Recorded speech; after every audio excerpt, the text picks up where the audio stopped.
is out. Comic prowlers, lost majestic fossils and CIA towers. They said we were the abomination of science fiction, but now I'm a fat man, check the transmission. At the end of the day, I'm exposing this. You know damn well, y'all feeling this. I don't need your clearance, I got my own dish. I don't know how criminal was in that shit. How's the truth doing? It's surviving. I was watching life move, now I'm diving. Where the brains at? Where they hiding? I got the dots to make your life so enlightening. Now this could be a beautiful death. I'm jumping through dimensions, let go of the rest. Let go of the rest. This could be a beautiful death. Jumping out the program, truth on my chest. Truth on my chest. You got the power, let the secrets go.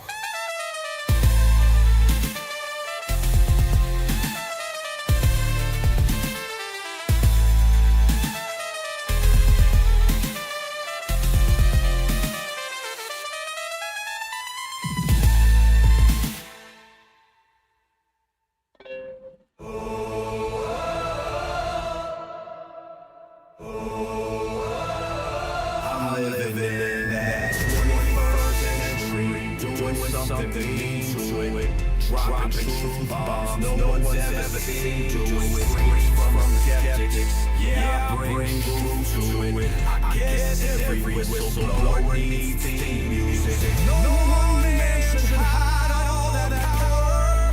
The clock ticking, I just count disclosure hours. Stop tripping, I'm tripping off the towers. UAPs in the sky, they ain't ours. The system's broken, the truth.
The truth is out.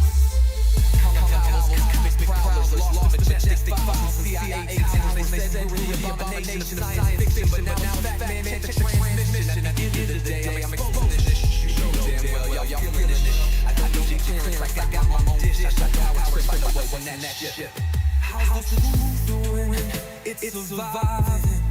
I was watching life move, now I'm diving. Where the brains at?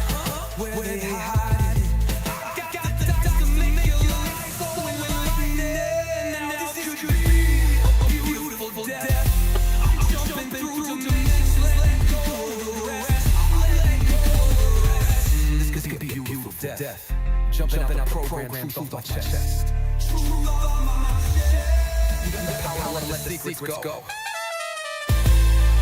I'll be right on it, guys. Just give me a second here.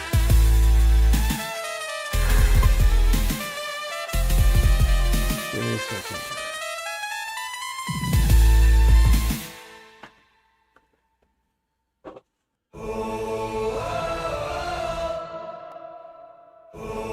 If you have commented or something like that, I'm sorry I haven't read it. Doing something mean to it. Dropping truth bombs no one's ever seen. Do it. Scream from the skeptics. Yeah, I bring truth to it. I guess every whistleblower needs theme music. No one man should hide all that power. The clock's ticking and it just counts as closure hours. Stop tripping, I'm tripping off the towers. UAPs in the sky, they ain't ours. The system's broken, and the truth frozen, and the secret's open. Deep state moves in the shadows, here we rollin'. What, everybody, we rollin' with some blazing in the dark, and some toxic code. In this black budget world, we the ones chosen. What you know about rolling with the crazy and the nice, even career dropping truth, exposing every light. Bob Lazar in the game, know what the crack can do. And Paulina in the house, grilling every crew. Eric Davis on the mic, talking for aliens, beings when the whistleblowers speak. Government falls to their knees. Titans in the sky, better take another look. I feel like I'm floating in the cosmic truth. Hey. UFO news is dropping now. Welcome to the proof.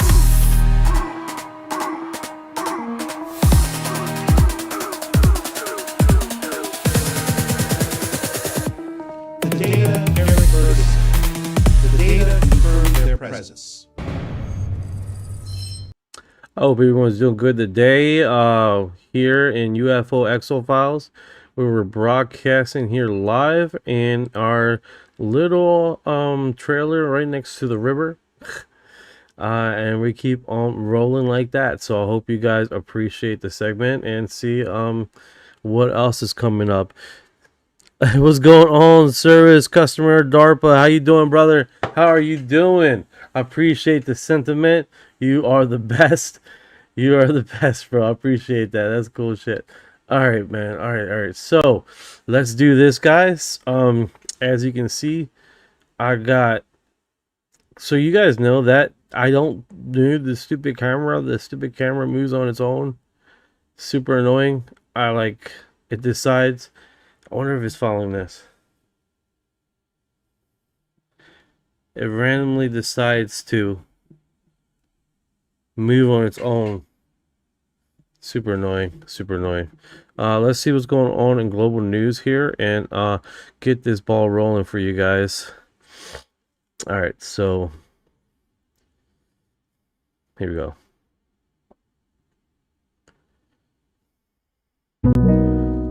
Hello, Knight.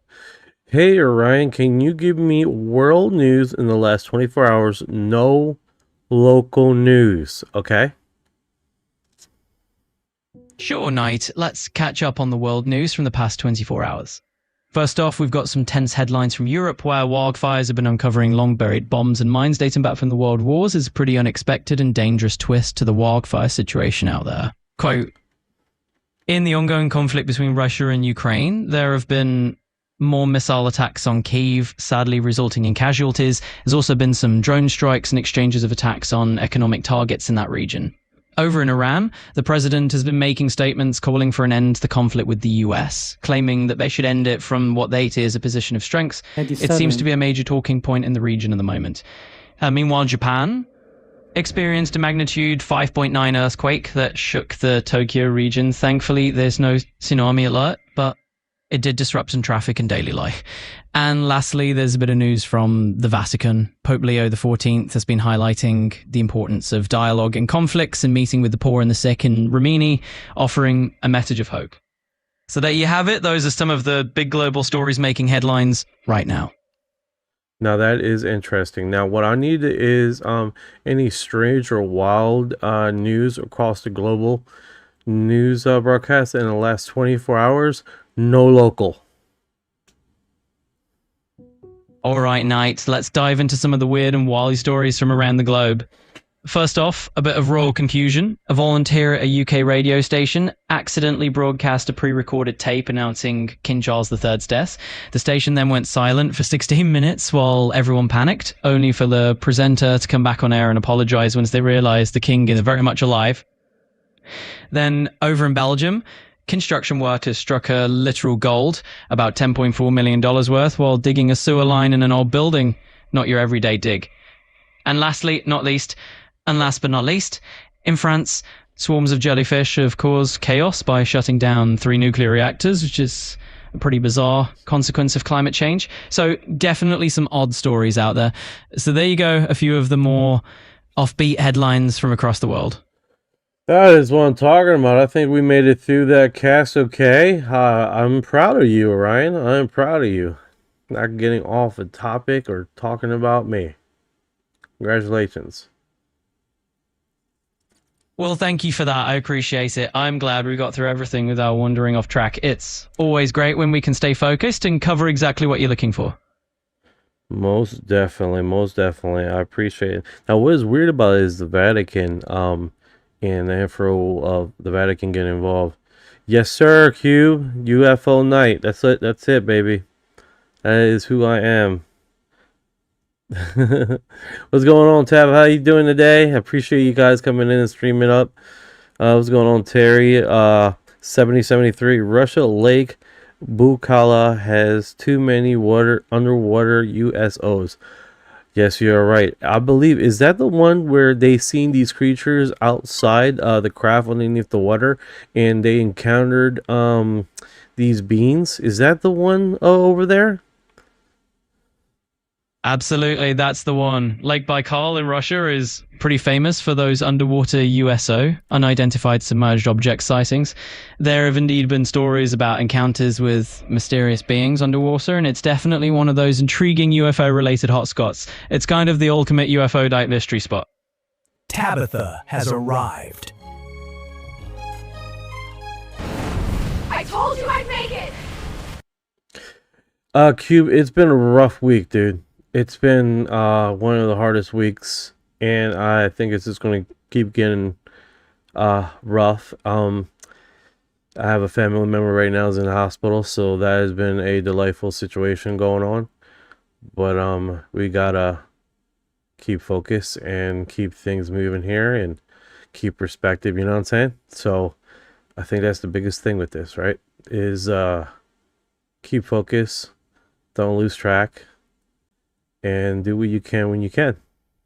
I think that's the biggest thing with this, right? So hey, can you reiterate the famous story of Russia there?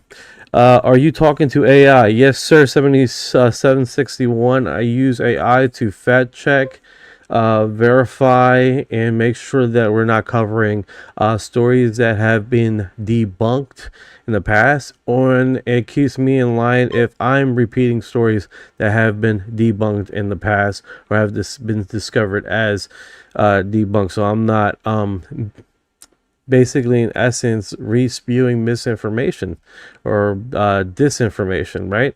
So I think that's the biggest thing with this, is as long as we subjectively try to keep as honest as possible with the information that we do find on the internet, because quite honestly, going and finding these stories is like a minefield of new information that has come out, and it continues to come out like a funnel, right? So I think that's the best way to go about this. I appreciate the likes, guys, and the hearts. So, and I think that's the best way to go about it. Just try to keep it as close to reality and subject to scientific research and eyewitness accounts. And do know that investigators do lie, right? And investigators do have their own alternative motives, and they will skew topics or facts to feed their narrative. So when you realize that, you start realizing that everyone that any investigator that has ever investigated, or any scientist that has ever put in a position on which they stand, come to their own type of narrative of their storyline, right? So and some would basically not misinterpret facts, but tend to leave certain facts off the table for discussion. You know what I'm saying?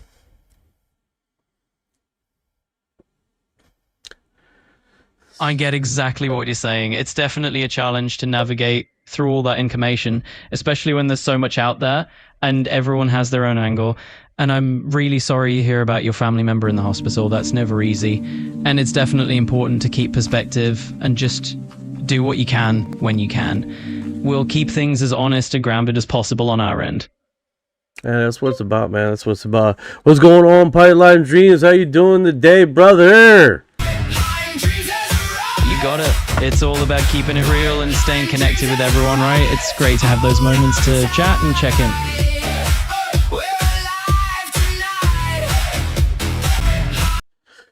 So, basically, I have a UFOologist that is in China, and I sent them this information right here, right? And he immediately went into, there's never been alien retractile from China. And I'm like, well, where is he getting this information from? It's not, he's not making this up. He's talking about basically, a situation that has occurred in China in 1997, and literally basically stated just that, right? We have eyewitness reports. Some of the eyewitness reports have went through what is it called, lie detector tests, and they pass. So it's literally just that, right? Like, what, who are these eyewitnesses reports are talking about this stuff, and everybody seemingly like saying, oh no, it doesn't exist. And he was like, he said immediately, I mean, I can show you guys the discussion, but literally it was like China's never recovered a UFO or alien dead bodies. And I said this, I was like, you can pretty much state that for the US, Brazil, Italy, Russia.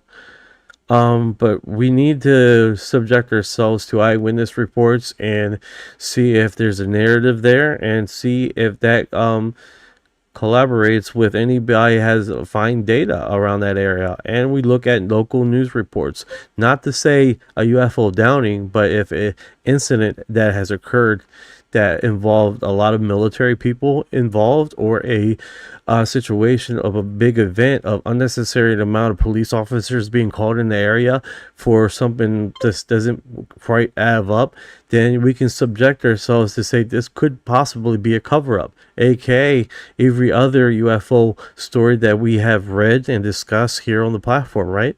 So I threw that out to him. He hasn't replied to me, so you guys gotta realize, like, what time is it in China right now, Orion?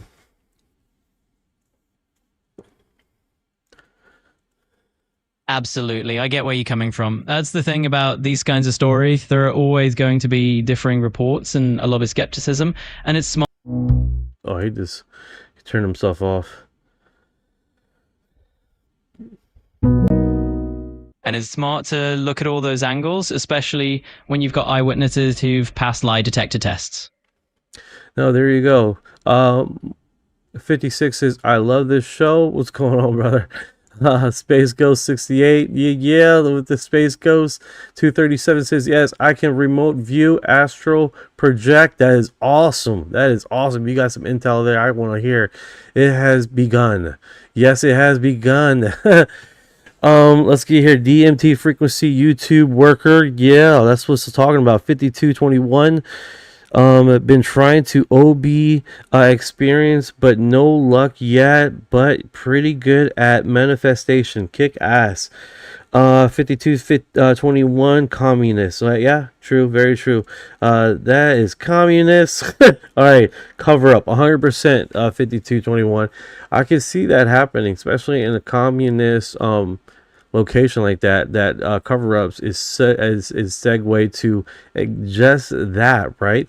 So I'm assuming they have better control on covering things up that has happened locally, and news media told that line too. So I don't believe that it could have got far, the information or the event, as far as people talking about it, because of that itself, you know. So Brian, you are trying too hard. It should feel like it's happening naturally. Brian, what? Who is he talking to? It sounds kind of nasty, to be honest. We try to say, yeah, that's not the first I've heard that. Laugh out loud. There you go. There you go. 75, 88. So here's this segue here. We're gonna start with the Chinese thing, and then we're getting some leeway here, and hopefully we can get some more investigation information about this and some details behind the scenes besides what he's discussing. So let's do that. What do you think, Ryan?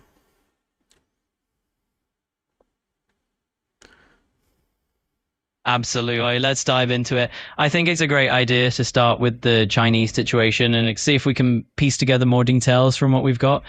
It sounds like there's definitely some ground to cover, and I'm all in to help you dig into those behind the scenes details. Let's do it.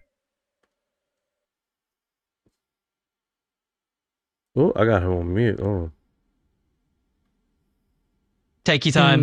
No rush at all. Feel free to just jump back in whenever you're ready. I'm here, and we'll keep it rolling whenever you get. All right, so crash retrieval by China, 1997.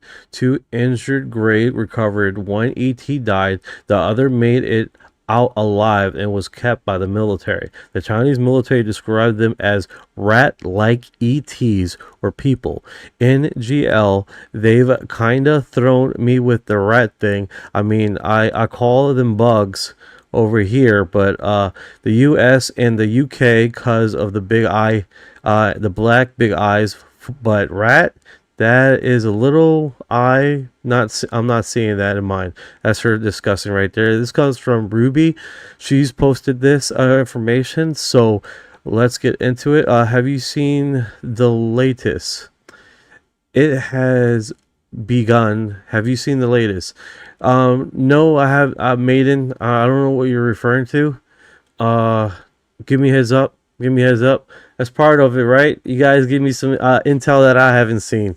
Keeping all intel eyes out there as far as what is going on. So let's break this down, and hopefully what I'm going to do is get my other system up and running. So as he talks, we can break down these incidents. 1997, there was another incident reported by. All right, let's dive into that. It's definitely an intriguing story. So the idea of this 1997 craft retrieval in China with the so-called rat-like ETs is quite a unique twist. I can see how that would throw you a little, especially if you're used to the more classic, big black eyes description. Let's break down what we know and. Yes. You use a lot of filler words. It's very amusing, but when we're trying to move on, it would help if we move on. All right. In China, not by the. All right, so this first part here. In the summer of 1997, there was another incident reported by the ufologists in China, not by the official media. There was a UFO crash in Datong city in Shanxi province. That's about 4-hour drive from Beijing, the capital city of China. And the military retrieved a crashed UFO with 2 injured gray aliens. The Chinese military people described them as rat-like ETs or people. And one of them died.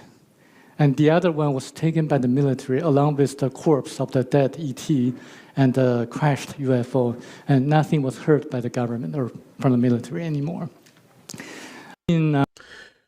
So let's break this down here. Let's see, we got some more information here. I want to break this down for you guys, and we can get some more detail about this. So the main post, right, from Avzi Proxy 7, August 15th, 2026, right, stated crash retrieval in China, 1997. All right, guys. Now we have what? We have 2 injured grays recovered. 1 ET died. Okay, the other made it out alive and was kept by the military. So that's where we are with this. Now, this almost mirrors like Roswell, right? It seemingly has that same instinctual feeling, right? The Chinese military described them as rat-like ETs. Now, what else sound like rat-like ETs. I haven't heard anything about any rat-like ETs, right? But we do remember 1953 with Freeman case. The Freeman case, the farmer described those beings that were coming out of the farm that landed and approached as what the hell were they described? Trolls. Looking like trolls. Okay. What's another depiction we're thinking of? Japan's incident, 1967. Two farming kids in walking home from school describe those beings with big ears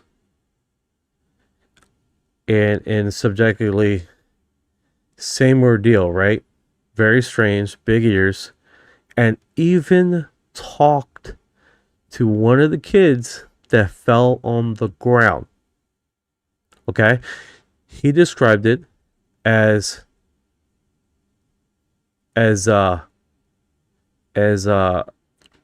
voice rewinding. So it wasn't no telepathic communication there.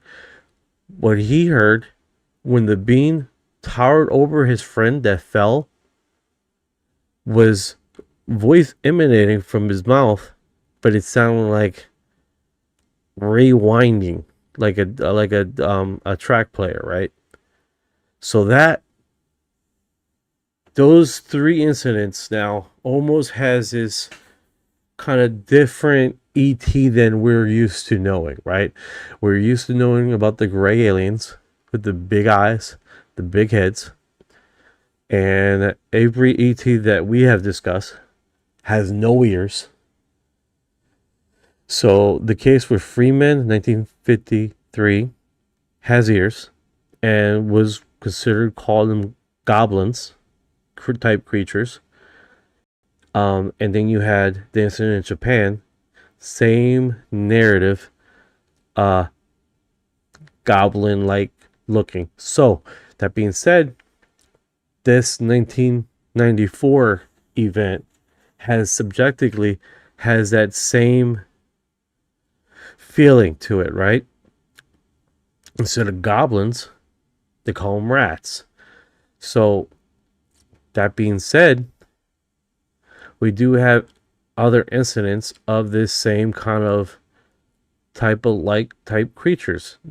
Typically not stereotypical what we hear in the UFOlogy, right? Which is fine. There's another event next to a river that is very different from what we considered tall gray aliens, right? And those creatures had what they describe as claw-like hands. No fingers, but claw-like hands, right? Now, if you look at the image, to me, it looks like starfish.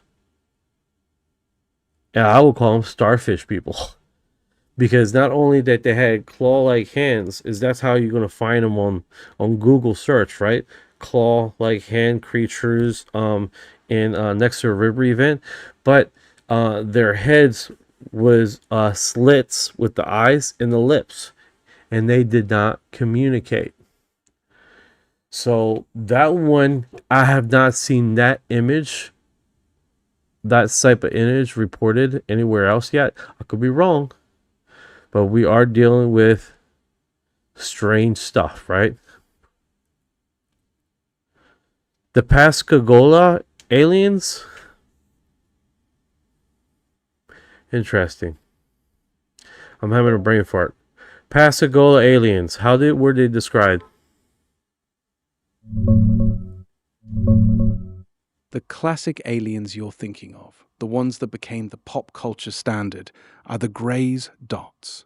Small, about 3 to 4 feet tall, super skinny, smooth grey skin, no hair, big bulbous head, but those huge... The Pascagoula incident, that was described with red eyes, hair on their bodies, that would be described as the rat people. You're right.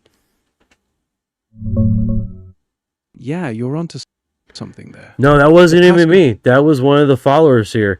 Kiwi DJ hit it right on the nail. That would be described as the rat configuration of which these people are describing in China. You nailed it on the head right there. Yeah, Kiwi DJ nailed the connection. The Chinese Datong beings were described as short, skinny, about a meter tall, covered in fur or hair, with mouse-like or possum-like faces, not the big-eyed, smooth greys at all. Pascagoula's creatures were different. About 5 feet tall, grey, wrinkled, elephant-like skin, no neck, slit mouth, pointed nose, claw-like pincers instead of hands, and they moved like robots. No hair or red eyes in the main accounts, though some later stories mix in other creatures. The rat people vibe really fits the furry, small, mouse-faced Chinese ones better. Interesting parallel, though.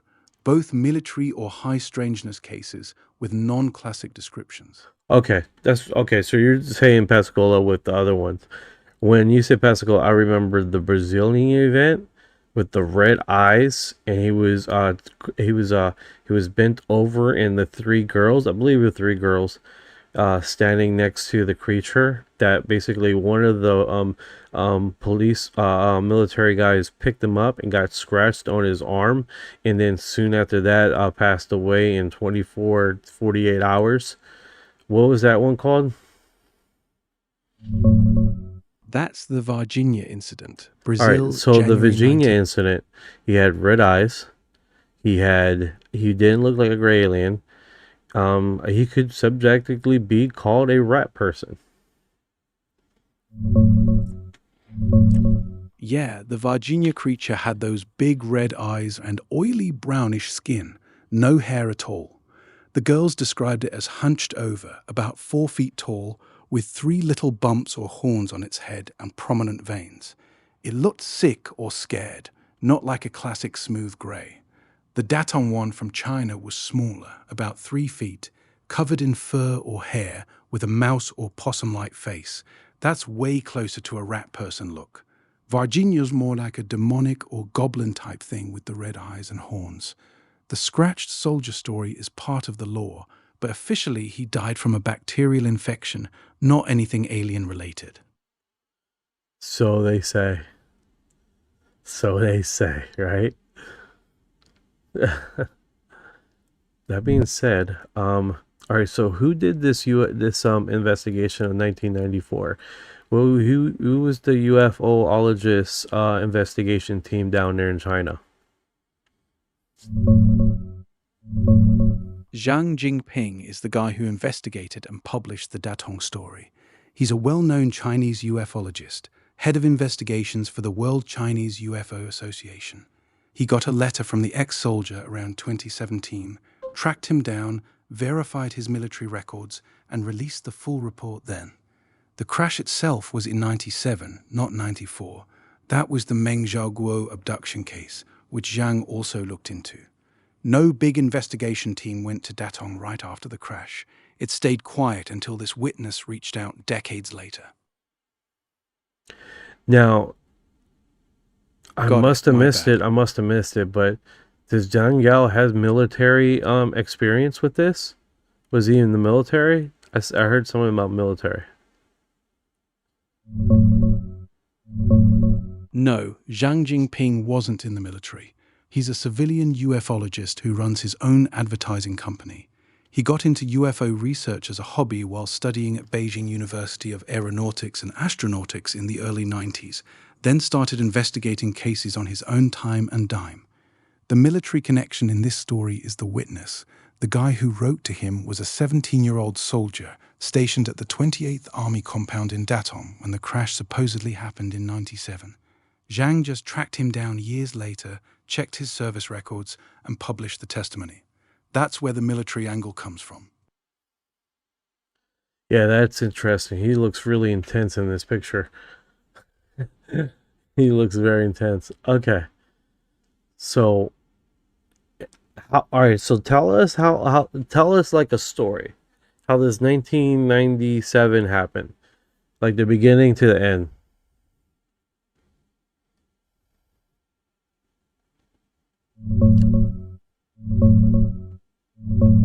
All right, here's the story straight from the witness, a 17-year-old soldier nicknamed Wei Guo. It was a summer night in 1997 at the 28th Army compound in Datong, Shanxi.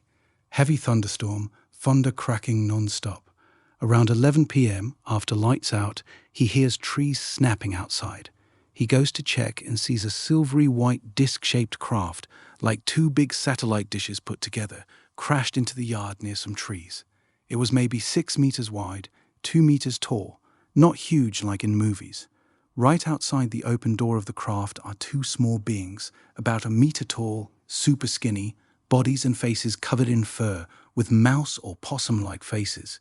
One's lying there motionless, probably dead, wearing a little hat. The other one's badly injured but alive. He approaches carefully. The injured one looks up, speaks in a loud, clear but totally unknown language, grabs his hand like it's asking for help. The soldier pats its cold, metallic silver clothing on the shoulder and yells, "Are you okay? I'll get someone to save you."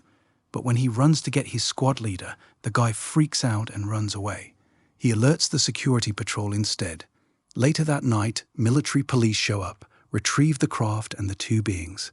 The next morning, the whole base is locked down. No drills, everyone stays inside doing chores. No one allowed in or out. They were all warned never to talk about it, not even to family. That's the whole thing from beginning to end, according to the guy who was there. Zhang Jinping tracked him down 20 years later, checked his military records and believed him. Wild story, right? No, 100% wild story. It just, and then, all right, so that was the 1994 incident? Question mark? No, that was the 1997 incident in Datong, not 1994. The 1994 one you're probably thinking of is the Meng Zhaoguo case, totally different. That was a farmer who claimed he got zapped by a light beam on Phoenix Mountain and later had a wild encounter with a giant female alien. Zhang Jinping looked into that one too, but it's an abduction story, not a crash. The rat-like beings and the military base crash, definitely summer of 1997.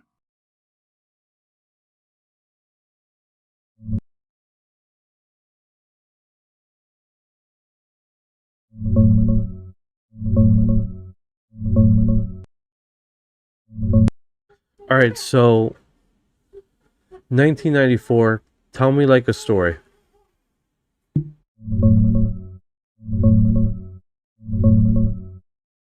All right, here's the 1994 Meng Zhaoguo story. Late May 1994, a bunch of loggers at the Red Flag Forest Farm in Wuchang, Heilongjiang, see a super bright light crash onto Phoenix Mountain. They think it's a helicopter or plane wreck. A few days later, on June 6th or 7th, 26-year-old Meng Zhaoguo and his relative hike up to check it out. They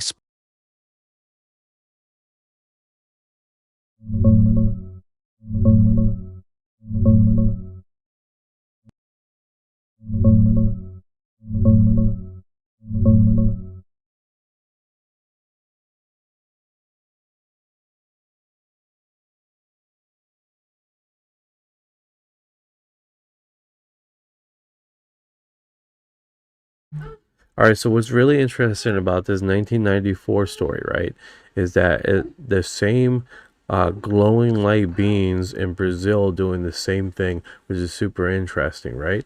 And then seemingly having this same kind of narration of basically these beings coming out, like in Brazil, and a farmer subjectively saying the same thing in this 1994 Yingping story, which is super interesting in China.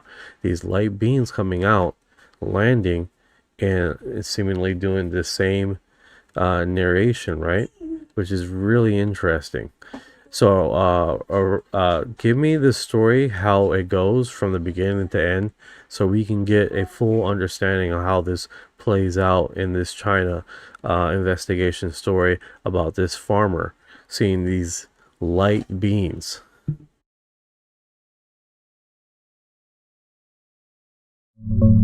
It's the Meng Zhaoguo incident on Phoenix Mountain in Heilongjiang, 1994.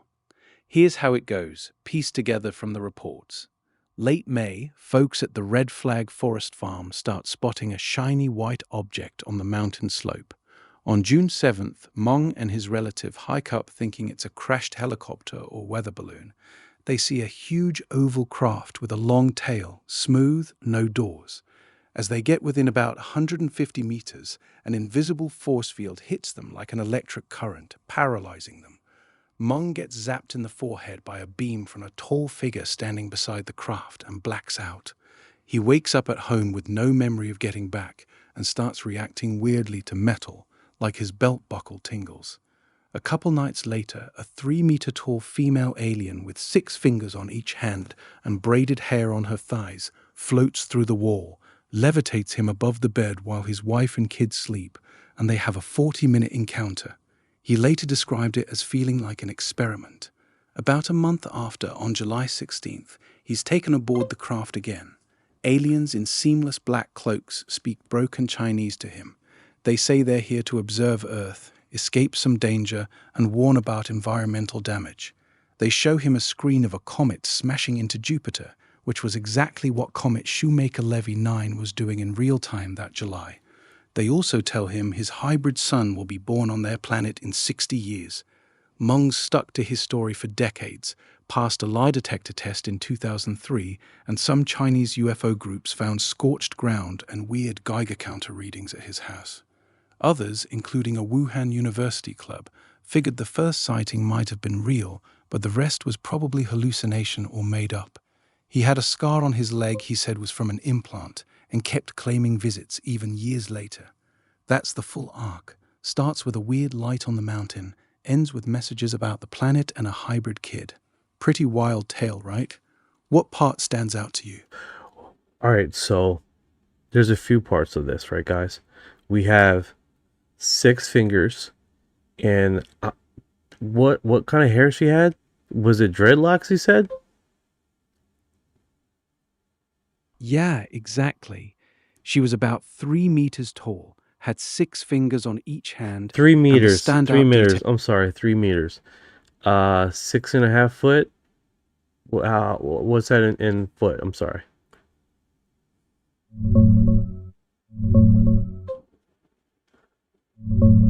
Three meters is right around 9 feet 10 inches. What? Basically What? So you're there next to your wife. It's government secret technology. I hear you. Amanda, hold on, just give me a second here, because I got my little thing here. Let's just bring this 9.5 foot tall. Jesus. It's loading up. Yeah, almost. Come on, guys. Bear with me here. I'm trying to soak this in. A 9.5 foot woman floats right through the wall with dreadlocks on. That's wild. And she doesn't even come down. She doesn't come down. You come up to her in mid-air, bro. In mid-air. Talk about death by snoo. If you don't want to talk about Futurama segment, this whole thing. That is wild. That story is wild. She's a gangster. Right? What's going on, Amanda? How you doing today? Amanda has arrived. Yeah, she's a gangster for sure.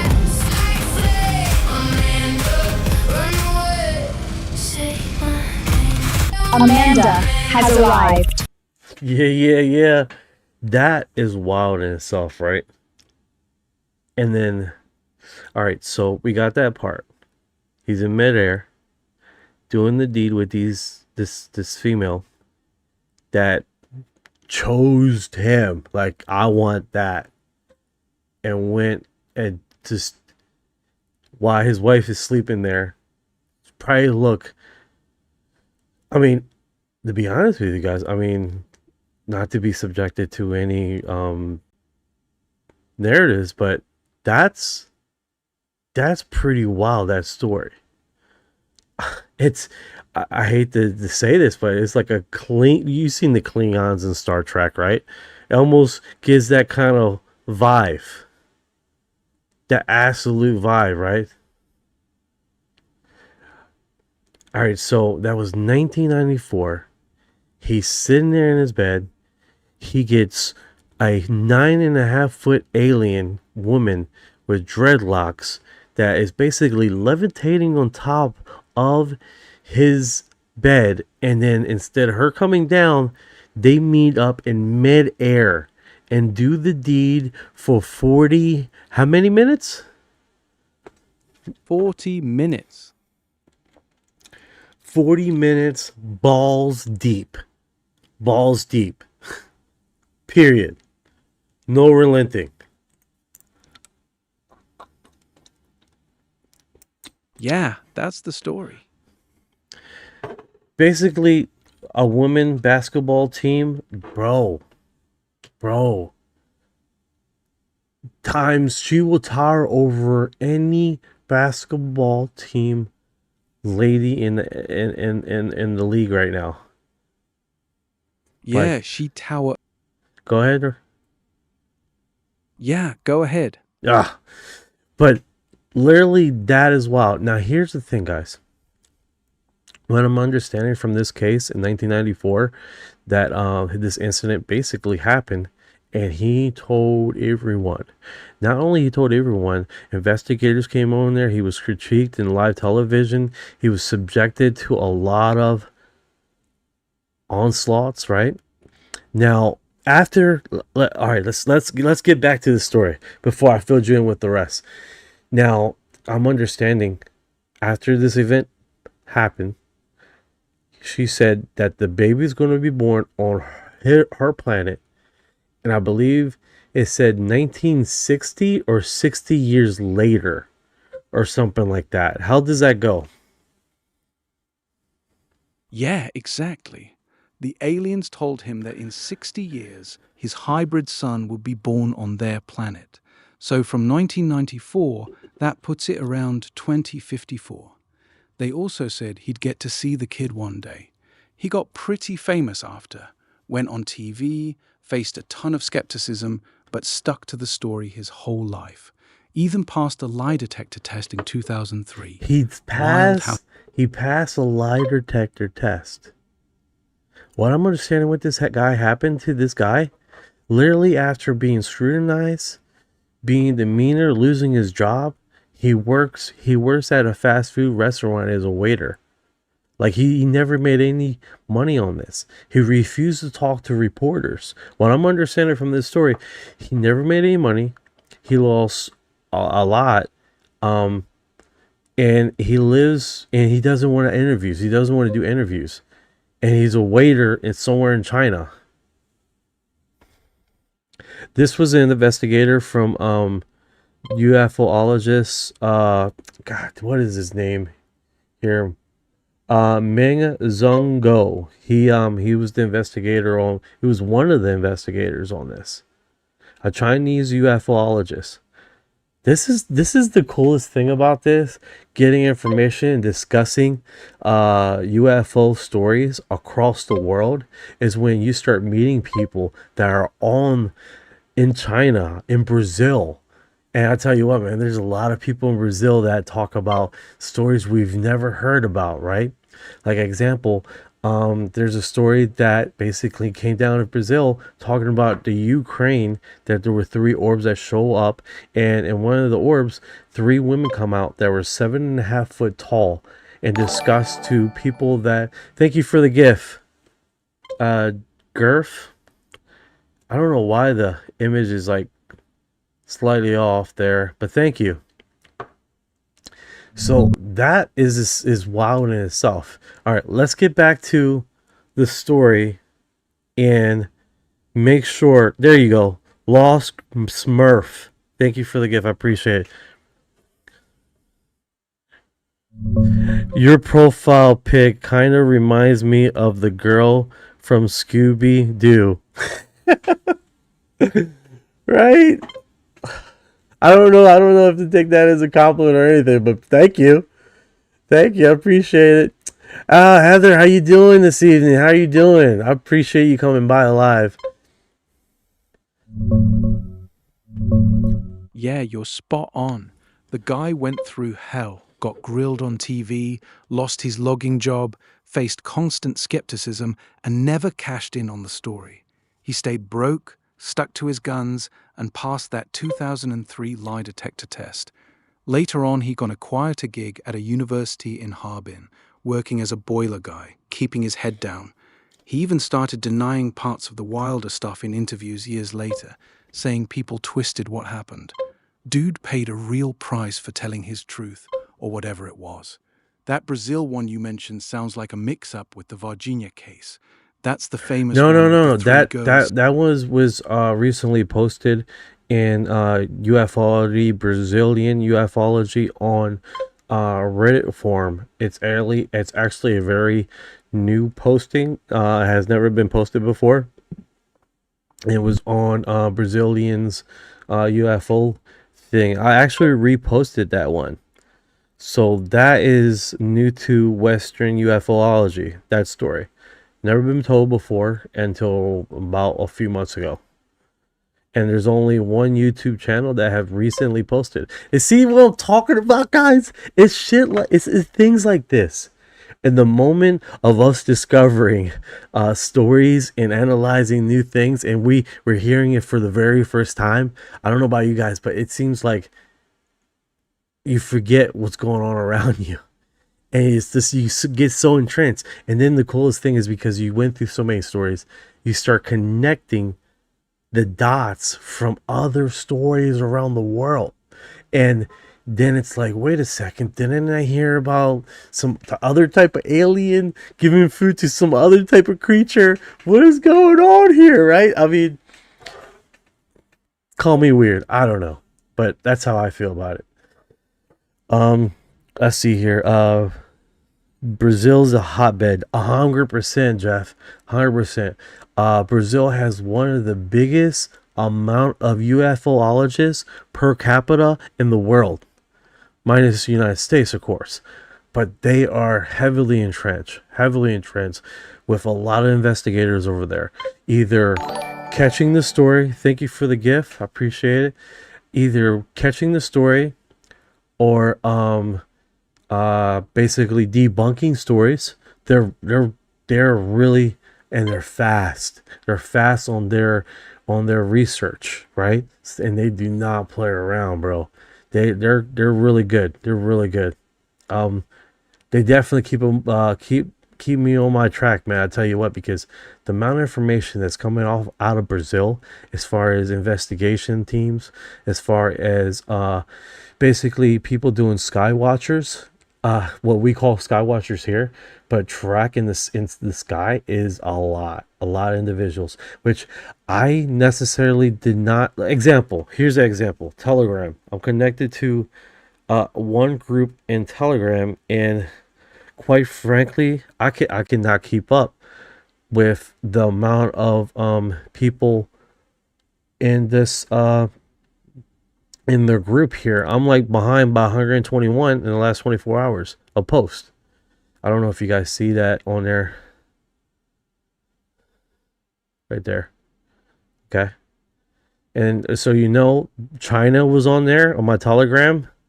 Dude, I'm telling you, man, these things, and we're not even talking about this China, guys. France, Italy, they got groups over there too, example, France recently had a open government Congress discussion about research about UFOs. Did we hear about that in the West? No, we did not. It was about the same time that our US has been dropping UFO stuff.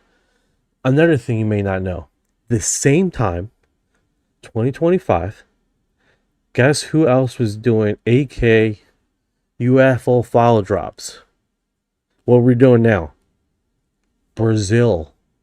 Brazil was doing the same exact thing we're doing now. That's a trip. No one heard about that. And I didn't hear about that till recently. So, that being said, it's a trip how things coming out like this, and how basically the world of ufology is basically coming together in a more round subjective manner because of so many ufologists around the world getting into these Telegram communities and discussing their experiences, discovering new stories that they haven't heard of, like we're doing right now on this live, right? So it's definitely, thank you so much, Amanda. Appreciate that. So it's a trip, man. It's a trip. Brazilian government got good evidence, 100%, 100%, Heather. It's a trip out there. Hey, Orion, I'm sorry. Let's get back to the story here. All right, so 9.5 foot tall, doing the deed. He tries to talk about the story, gets ridiculed, goes to obscurity. He lives as a waiter, doesn't want to talk to anybody, and then stays away out of portions of the story because they're so wild, and it was so critiqued and attacked, so much so that they just got away from him.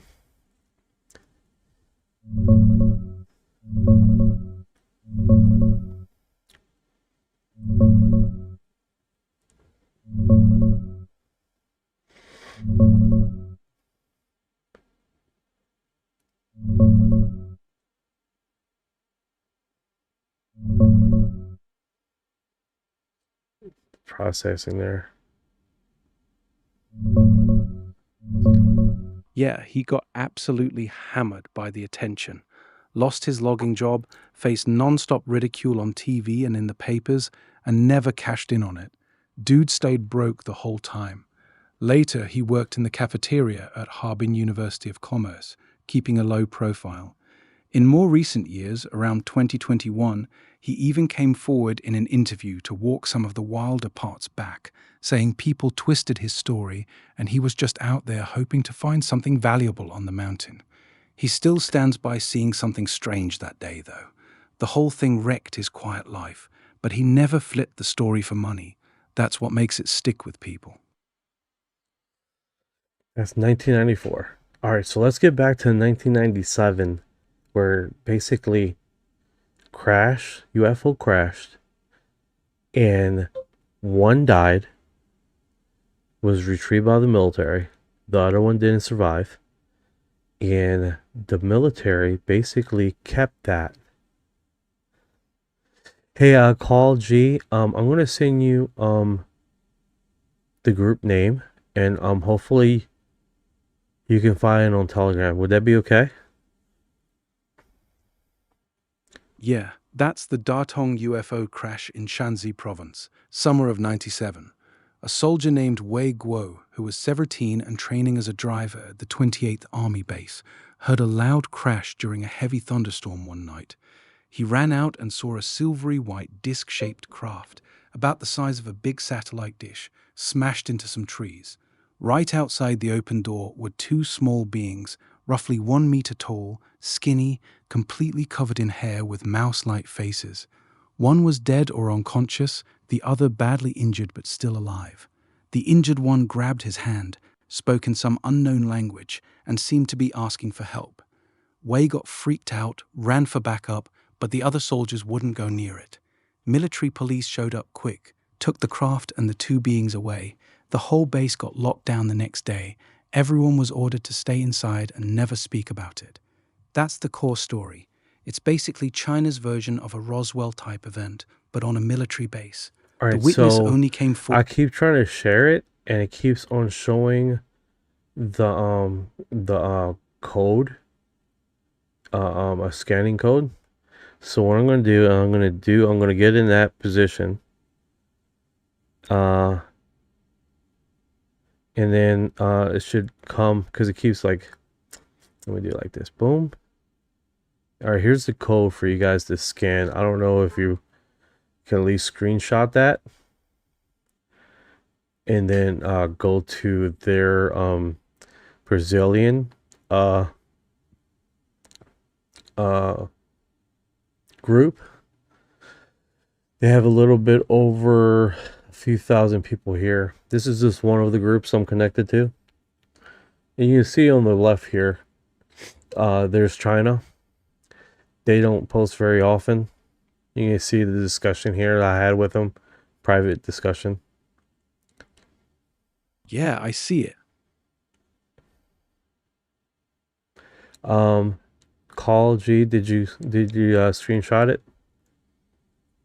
Yeah, I got it. If you guys are over there on YouTube, it's up there too. You can screenshot it or record it so you can at least try to find it. And because I've tried to do this and it says copy, but when I try to get in the comments to paste it, it just won't go. This won't go, guys. So I'm sorry about that, but yeah, no problem. I try.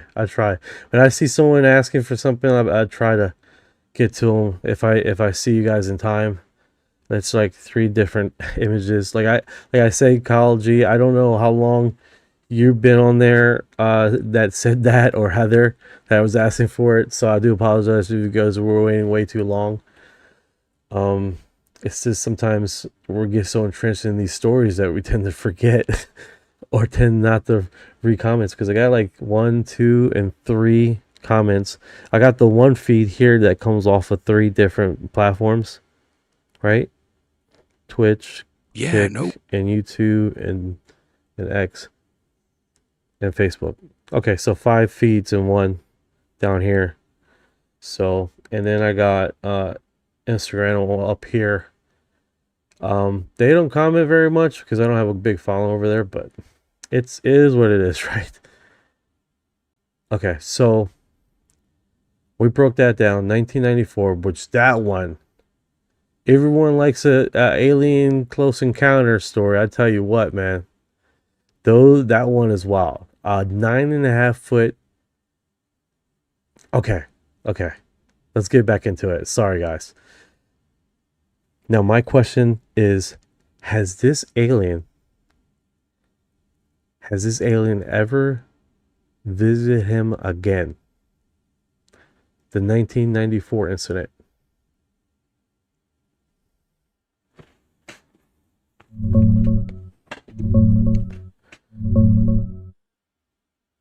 Yeah, according to him, they did come back.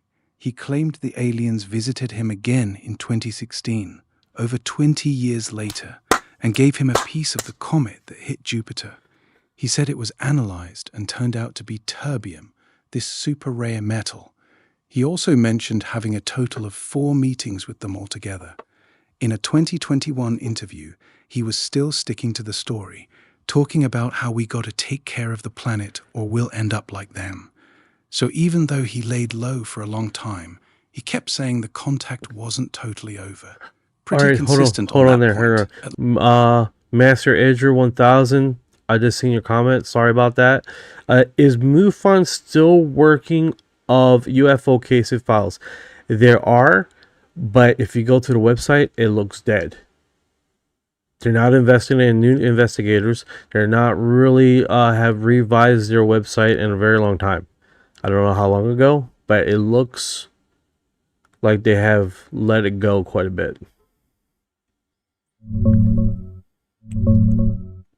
Yeah, MUFON's still working cases.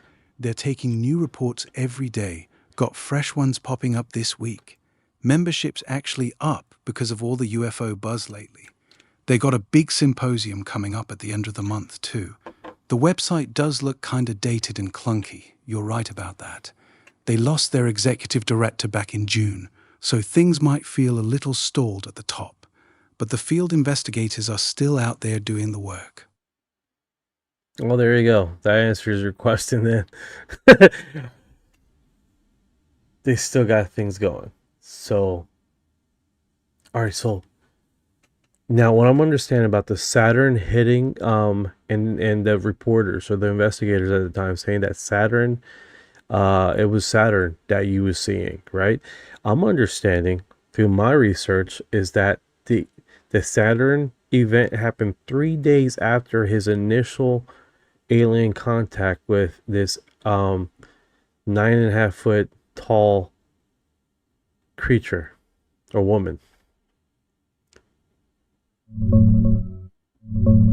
No, that's not quite right.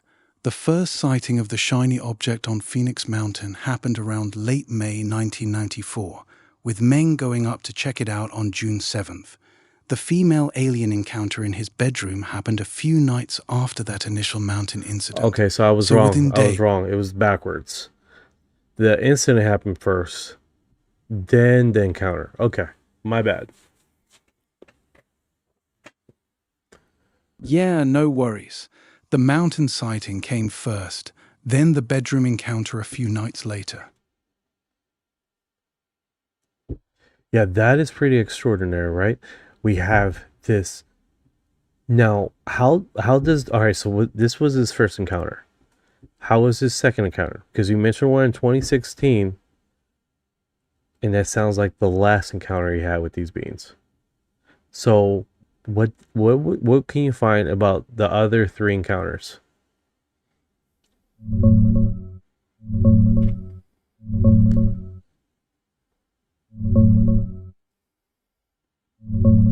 He claimed 4 meetings total.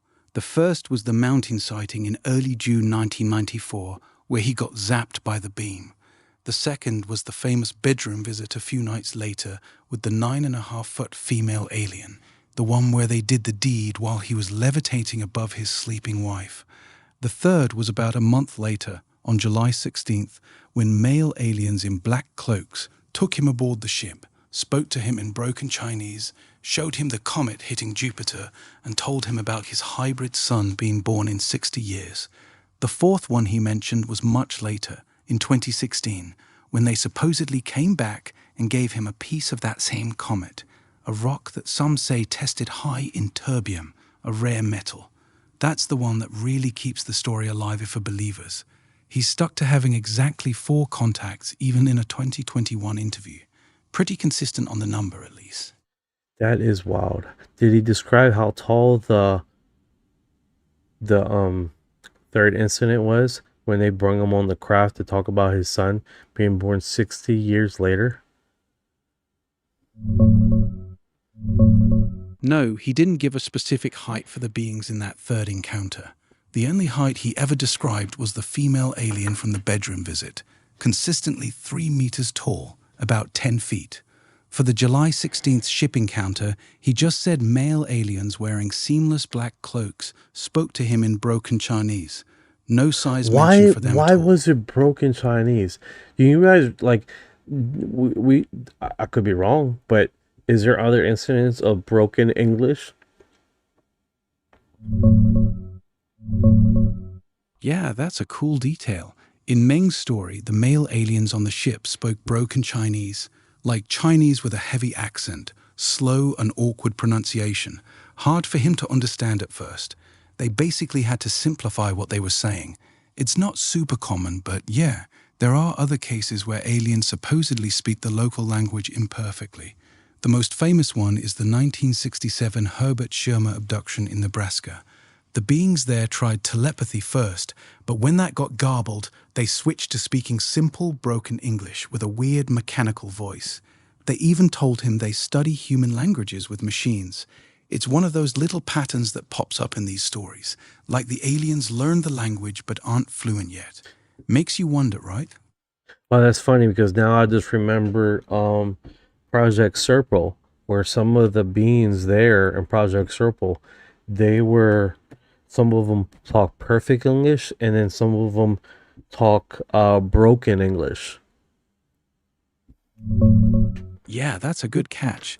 In Project Serpo, the Ebens first replied in broken English, missing verbs, messed up sentence structure, then gradually got better at it over years of back and forth messages. Some of them ended up speaking pretty fluently, especially the ones who interacted directly with the human team. It's the same pattern as Meng's story. Aliens who learned the local language but weren't perfect at it yet.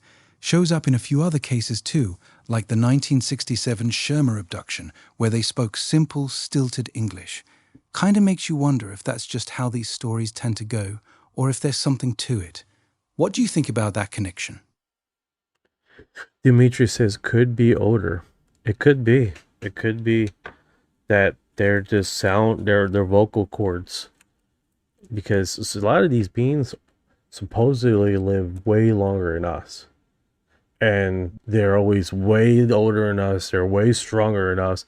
Way intelligent than us.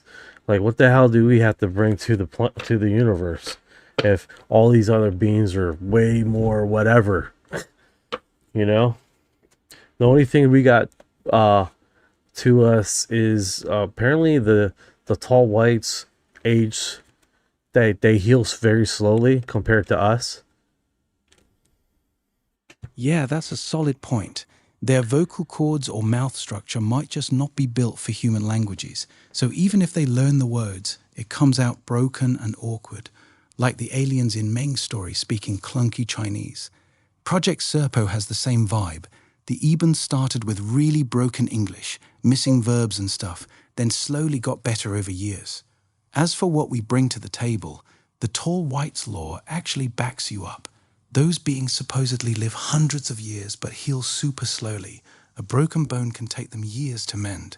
Humans bounce back way faster, which is one of the few things we supposedly have on them.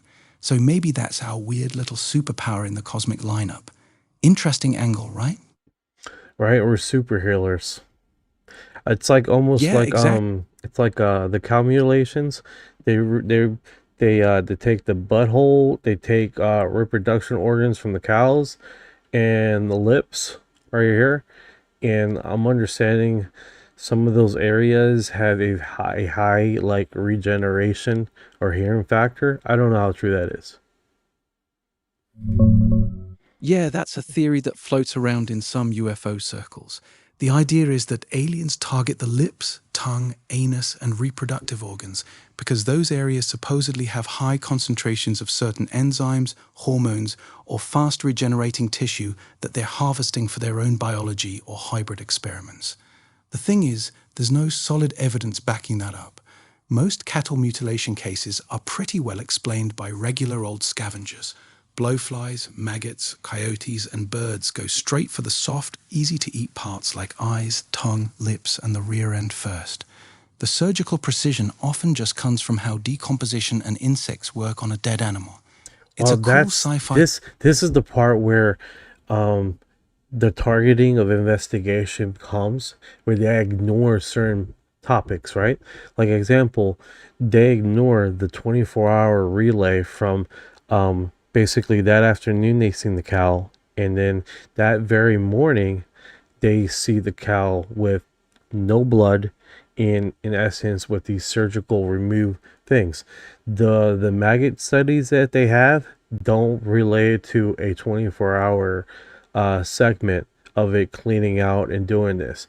They posted basically that in 16 hours there's possibly a hatch that they can start scavenging hunting, but it doesn't. These eyewitness reports are in this variant of the last 24 hours.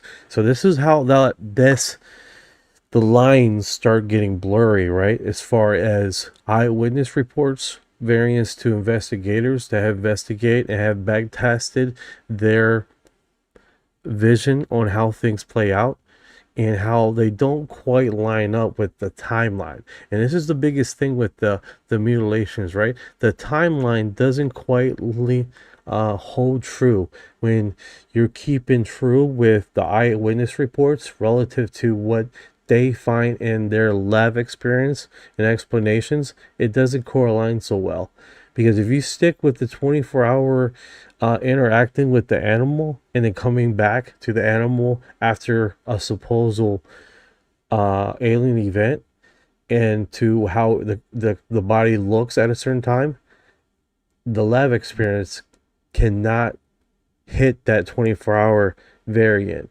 These lab experience always go extended time periods to get their final result in what it should look like at a certain time thing.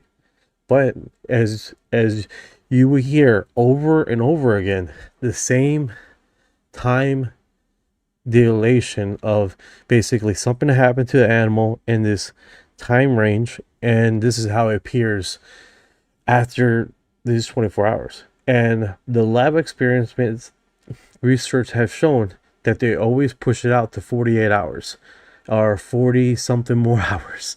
It's like, okay, this is how it looks now. And it's like, it doesn't match up with the eyewitness reports in the initial what they seen and what they experienced with a lot of these events that are happening.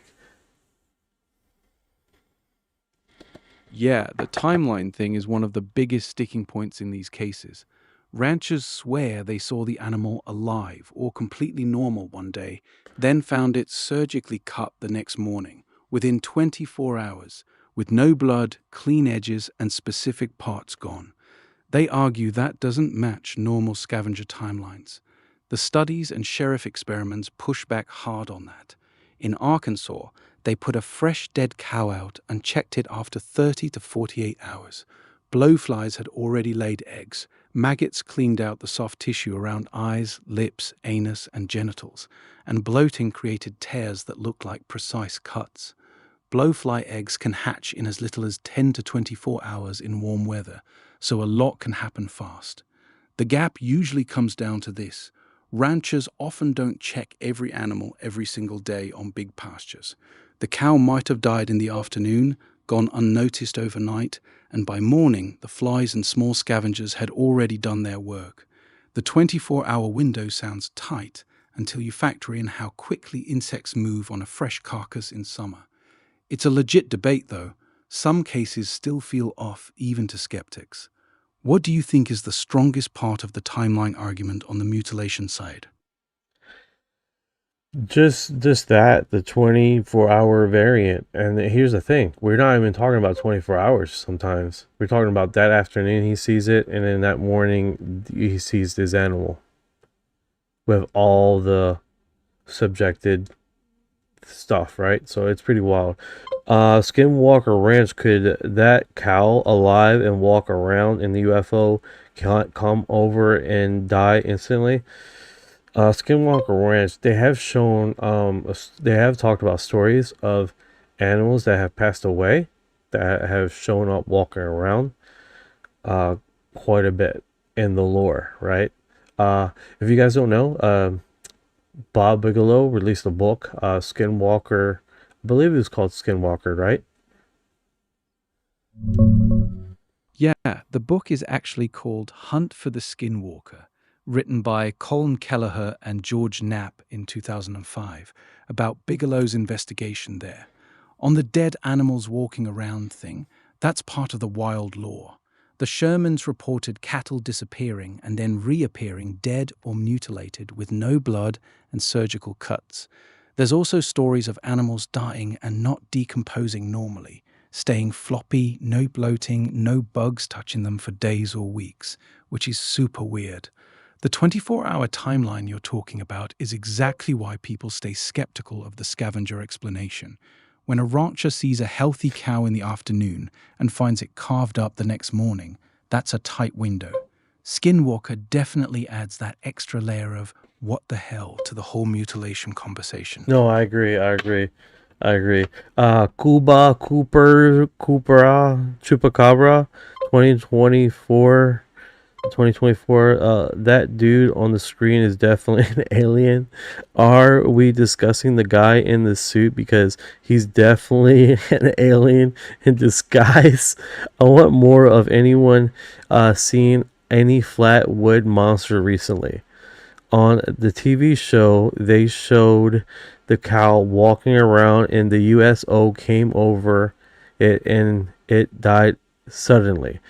The dude on the screen looks at his head. He literally looks like E.T. Poor guy. Poor guy on the street. Yeah, that's the exact scene from The Secret of Skinwalker Ranch. Brandon Fugel and the team caught footage of a cow suddenly collapsing and dying right as a strange object zipped overhead. They played it frame by frame. The cow reacts the moment the thing appears. Super creepy timing. The book you're thinking of is Hunt for the Skinwalker, written by Colm Kelleher and George Knapp back in 2005. It covers all the wild stuff the Sherman family went through. Mutilations, orbs, the giant wolf that wouldn't die, all of it. As for that dude on screen looking like E.T., I feel you. Some of these clips are wild, and no recent Flatwoods monster sightings that I know of. That one stayed quiet since '52. You think the Skinwalker cow drop was connected to the same kind of thing? I don't know. That's a good question. All right, so we've been on 1994 Meng Zonggu, right, incident in Phoenix Mountain, right? We talked about his 4 incidents, basically on the mountain, doing the deed with the alien. Some dudes came on like, hey, you did the deed pretty good because she's gonna give birth in 60 years, and then left them there. And then in 2016, I believe you said that they came back and gave him something from Saturn, a metal that was super rare. That's actually really remarkable. All right, so let's go to the summer of 1997. The UFO crash in Datong, Shenyang province, China, uncovered 2 alien craft. 2 alien beings. One passed away, got basically with the military, right? And the military would be, at this time, the Chinese military captured a living, surviving alien that basically passed away in custody. That's what I'm understanding. How does this go? Because I know you did tell us about the story. You did explain how it went down, right? But what's the more backstory of this? Is there eyewitness reports, like the person that removed the body to the investigator? And is there any people that were able to communicate with this 1997 UFO crash with the aliens? The 1997 Datong crash story comes almost entirely from one guy, a soldier named Wei Guo. He was 17, training as a driver at the 28th Army Base in Datong, Shanxi. One stormy summer night, he hears trees snapping, runs out, and sees a small, silvery white disc-shaped craft, about 6 meters wide, 2 meters tall, like 2 satellite dishes put together, crashed into some trees. Right outside the open door are 2 small beings, roughly 1 meter tall, super skinny, completely covered in hair with mouse or possum-like faces. One looks dead or unconscious. The other is badly hurt but still alive. The injured one grabs Wei's hand, speaks in some language he can't understand, and seems to be begging for help. Wei freaks out, runs to get other soldiers, but nobody else wants to go near it. Military police show up fast. Thank you take for the your craft heart. And the 2 beings away. The whole base gets locked down the next day. No one in or out. Training cancelled, and everyone ordered to keep quiet about it forever. That's pretty much the whole story. The witness only came forward decades later, around 2017-2018, when Chinese ufologist Zhang Jinping published his account. There's no other known eyewitnesses, no communication beyond those unknown words, and no public info on what happened to the beings afterward. The injured one was alive when Wei saw it, but whether it survived in custody, nobody knows. It's basically China's version of a small-scale Roswell. Military base, quick retrieval, total lockdown. Super intriguing, but it's a single witness story from 20 years after the fact. What do you think about that? Well, to be honest with you, it's not much to go on this story. And you're saying there's other eyewitness reports in the story, but haven't been anybody else talked about it or came forward. And is this Shan Ying person still alive? Yeah, you're right. It's a super thin story. It all rests on one guy, the soldier they call Wei Guo. He wrote to the ufologist Jiang Jingping around 2017, 20 years after the event, and that's basically the only source. No other soldiers from the base have ever come forward, even anonymously. As for whether he's still alive, there's no public information either way. He was 17 in 1997, so he'd be in his mid-40s now.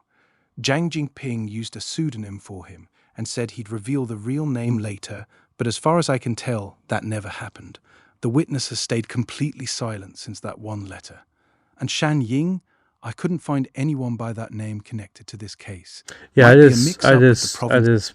mispronounced his name. Zhang Jingping. Okay, so here's the thing. 4859, going back to the Skinwalker thing, the autopsy on the cow that showed instant pneumonia as cause of death. That's basically the craft, the USO he describes, that the USO appears over top of the cow and he instantaneously passed away. The autopsy showed, this is Skinwalker Ranch, that it was death by pneumonia. That's pretty interesting. Mid 2000, Shanghai Airport emergency shutdown UFO. Two phenomenal pictures of UFO craft with ray of light coming down.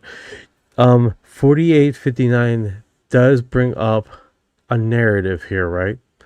And the narrative that I'm talking about is, was there any airports or anything happening in 1997 that would show a big event of a craft UFO crashing or something like that in that local province?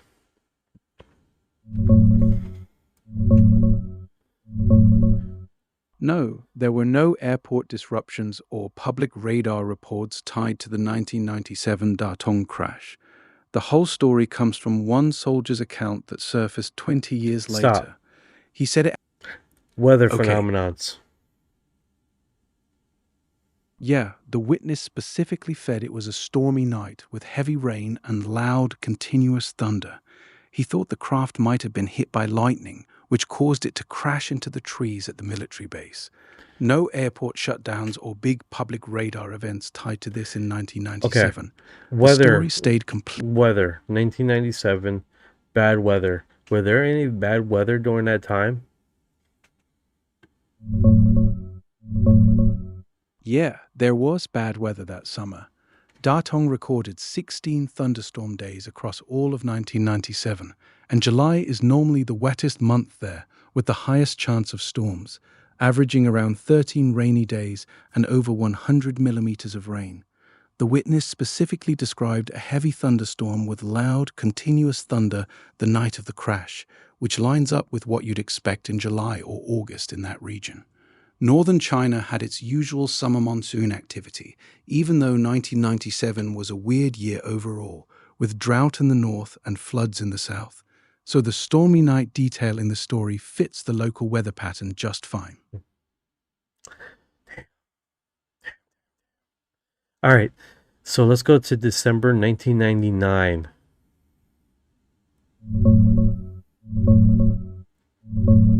December 1999 was part of a big UFO wave across China, but the standout one happened on December 2nd in Shanghai. Around 3:55 p.m., people in western Shanghai started spotting a bright orange object in the sky. It looked like two glowing bands forming a cone or cylinder shape with a flaming orange tail. Stop. So, 1997, airplane crash, UFO. Then 2 years later, almost seemingly like a scavenging hunt party. This I know it doesn't placate this story, but it does give that feel that they came back 2 years later to do search. Yeah, I see what you're saying. The timing does feel suspicious. The Datong crash happened in the summer of 1997, and then 2.5 years later, in December 1999, there's a major UFO wave across China, including that well-documented sighting right over Shanghai. The Shanghai one on December 2nd, 1999, was seen by nearly 100 people, including a newspaper reporter and a former observatory researcher. It looked like a bright orange cone or cylinder with a flaming tail, hovered for about an hour and a half, and even got picked up by TV news with video footage. It happened again exactly a week later with the same shape and path. But here's the thing, there's no real connection reported between the two events. The 1997 story is a single-witness military crash with hairy, mouse-faced beings. The 1999 sightings were high-altitude objects seen by civilians in big cities, more like a classic daylight disk or rocket-like thing. No crash, no beings, no military lockdown. It does give that search party vibe, though, like they came back looking for their lost crew. That's a fun narrative, but the cases are pretty different in every detail. What makes you think it's the same group coming back?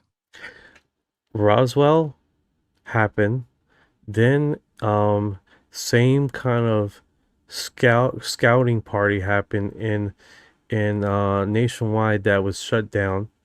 That's not well reported. Almost seemingly having the same vibe in the States. Yeah, the parallel is interesting. After Roswell in July 1947, the US had a massive nationwide wave of sightings that summer, hundreds reported across dozens of states within weeks. It does feel like a search party response. In China, the 1997 Datong crash was a quiet, military-based incident in the summer. Then, in late 1999, over 2 years later, China had a real UFO wave. The big one was December 2nd and 9th over Shanghai. Bright orange cylindrical object with a flaming tail, seen by nearly 100 people, caught on video, reported in newspapers, even observed by a former observatory researcher. It hovered for over an hour both times. But the gap is pretty big, 2.5 years. Not as tight as the US 1947 wave. The Shanghai sightings were high-altitude daylight objects, nothing like a crash retrieval. Still, the timing after a supposed crash does make you wonder if something was looking for its lost crew. It's a cool narrative, even if the cases don't perfectly line up. What do you think? Coincidence or connected?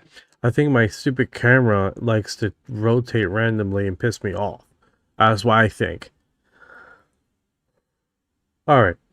So, I wonder if they were able to do a subjected, better response in the encounter over here in the States than over in the 1999 event. Food for thought, right? I'm not, because here's the question here, right? Characteristically, this 1997 event were different creatures. They weren't the tall grays. I'm sorry, not the tall grays. The short little grays. There were rat-like people. So maybe this is a longer response because in comparison of what they were, right? Connings Z33. What's going on, brother? How you doing? We're talking about China lore, bro. China UFO lore, man. This shit is wild, man. Holy cow. Okay. Coming back. Sorry. All right, so. Yeah. Hi. What's up? Yeah, go ahead. What I was saying is that What's up? the response and delay could just be associated with different species. That's how they would relay interaction, right? Yeah, that makes sense. Different species could have totally different response times. Some might show up within days, others might take years to react. The 2.5-year gap between the 1997 crash and the 1999 Shanghai wave could just be how that particular group operates. Yeah, assessing would it be dangerous to do a search or not do a search? You know what I'm saying? There's a lot of things going on here that we are questioning. What's going on, Bombshell Bling? Yeah,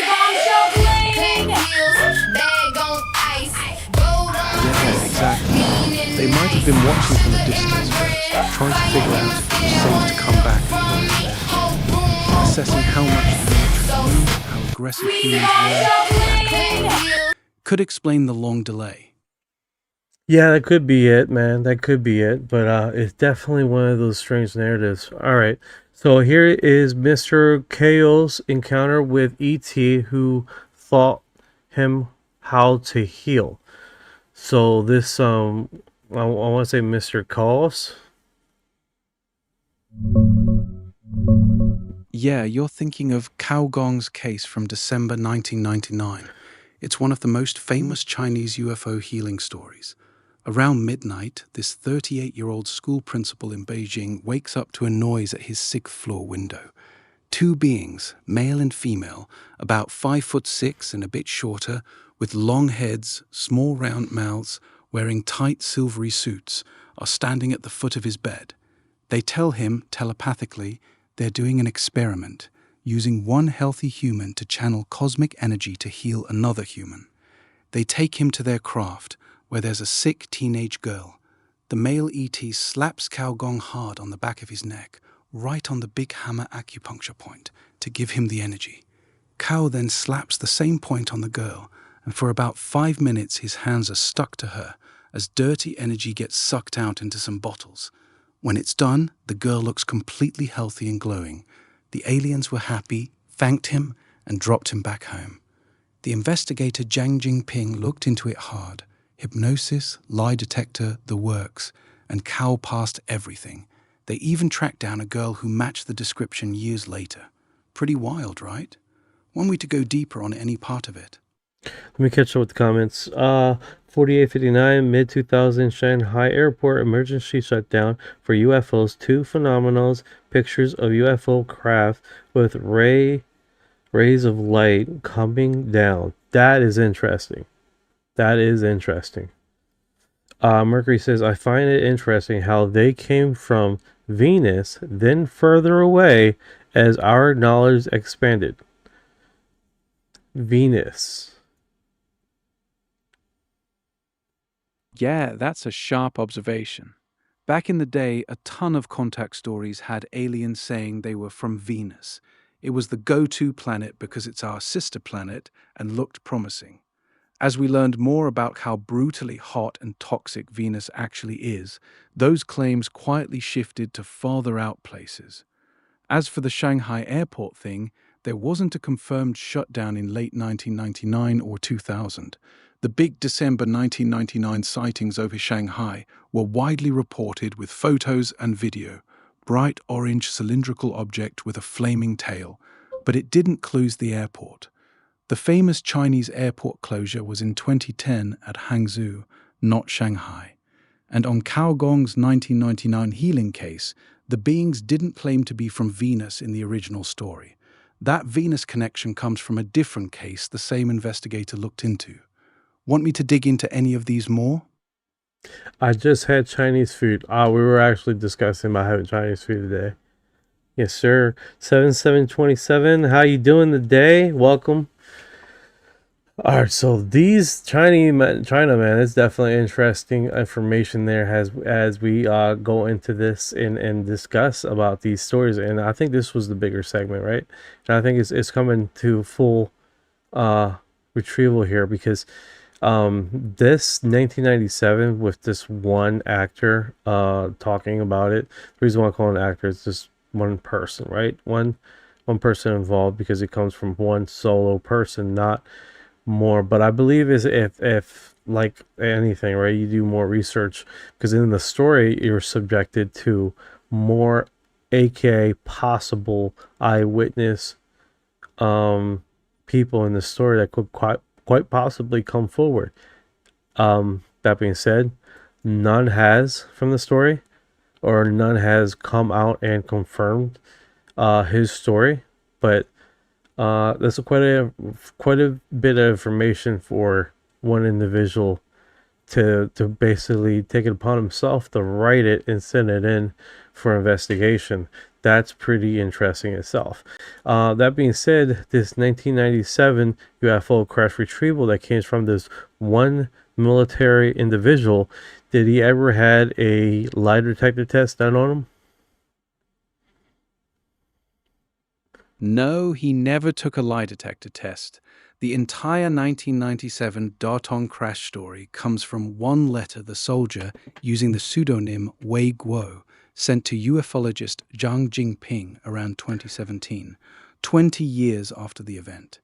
Zhang published the account, but there's no record of any polygraph, hypnosis, or formal credibility testing on this witness. Zhang did do lie detector tests on other famous Chinese cases, like Meng Jiao Guo in Oh no, you're good, 2003. man. You're good. 48 to 59. I'm missing up stories all the time.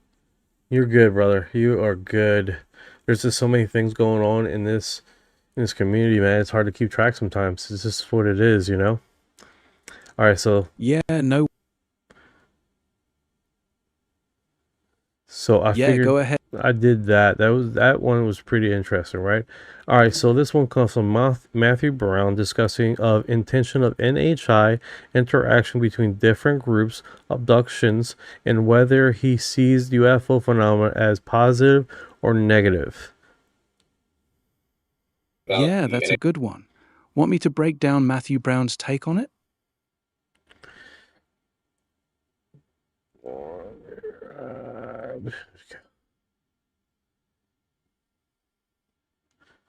All right, let's play this Matthew Brown. I think longer term, It does sound really bad audio. I apologize for guys on Spotify. There's nothing I can do on here about that. So Matthew Brown is on a podcast right now with Jeffrey Nicotali and Leslie Keene, a reporter. So let's see how this plays out. I definitely am more concerned about the NHI intentions. Yeah. That's a really broad bucket. So, more you can narrow it down to specific groups of them. It seems at least some of them have been present on Earth for a very long time, but they do not maintain an open relationship with humanity, except for very discrete encounters with leadership and humans through the sort of abduction or experiencer modalities. And those certainly, while some people claim to have very positive interactions, there's a very large amount that have the opposite, especially women, who seem to, unfortunately, get the worst of it and over a very long period of time. So I'm very concerned about that. If it's true that there has been genetic interventions on humanity at certain points in our evolution, well, I would very much want to know what is the intent behind those interventions. What is being, added, removed, suppressed, or enhanced in humanity, and for what reasons? I don't have answers, but that's where, this is a journey of discovery, right? And that's kind of where I am at is again, what are the long-term intentions of the NHI present on Earth towards humanity? All right, so that audio was horrendous. I do apologize. But I mean, I get what he's saying. The implications on the narrative. I did a few of these cuts with reposting. So what I'm gonna do is just keep it real clean for us here. Stick with maybe not that one. I might get flagged with that visual. Just do Like this, that. Would that be? I think longer term, and then I pause it here. And what I'm gonna do is I'm gonna send the link to my buddy here, and we're just gonna go through what they discuss, what initially what happened, and we keep it clean. You know what I'm saying? The audio. Sorry about the audio, guys. That was really bad. Yeah, that. Always great to see. No problem, Bombshell. It was great to see you too. Yeah, good to see you too. He has a crush on you, so you know.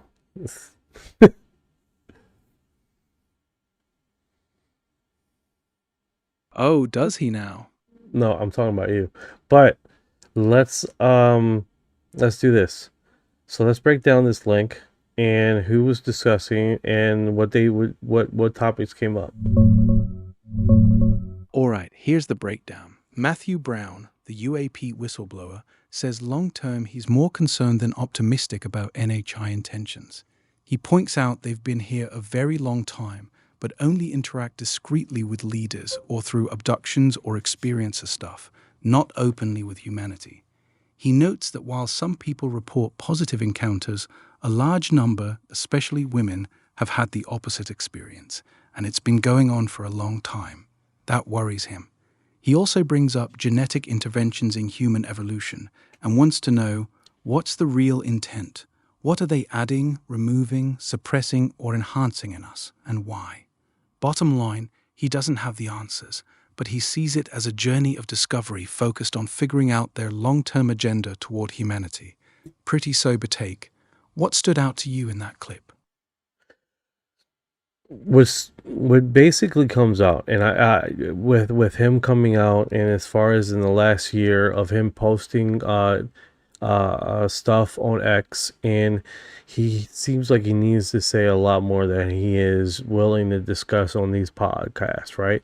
He has discussed a lot already, don't get me wrong, but I think he's holding back on a lot more information.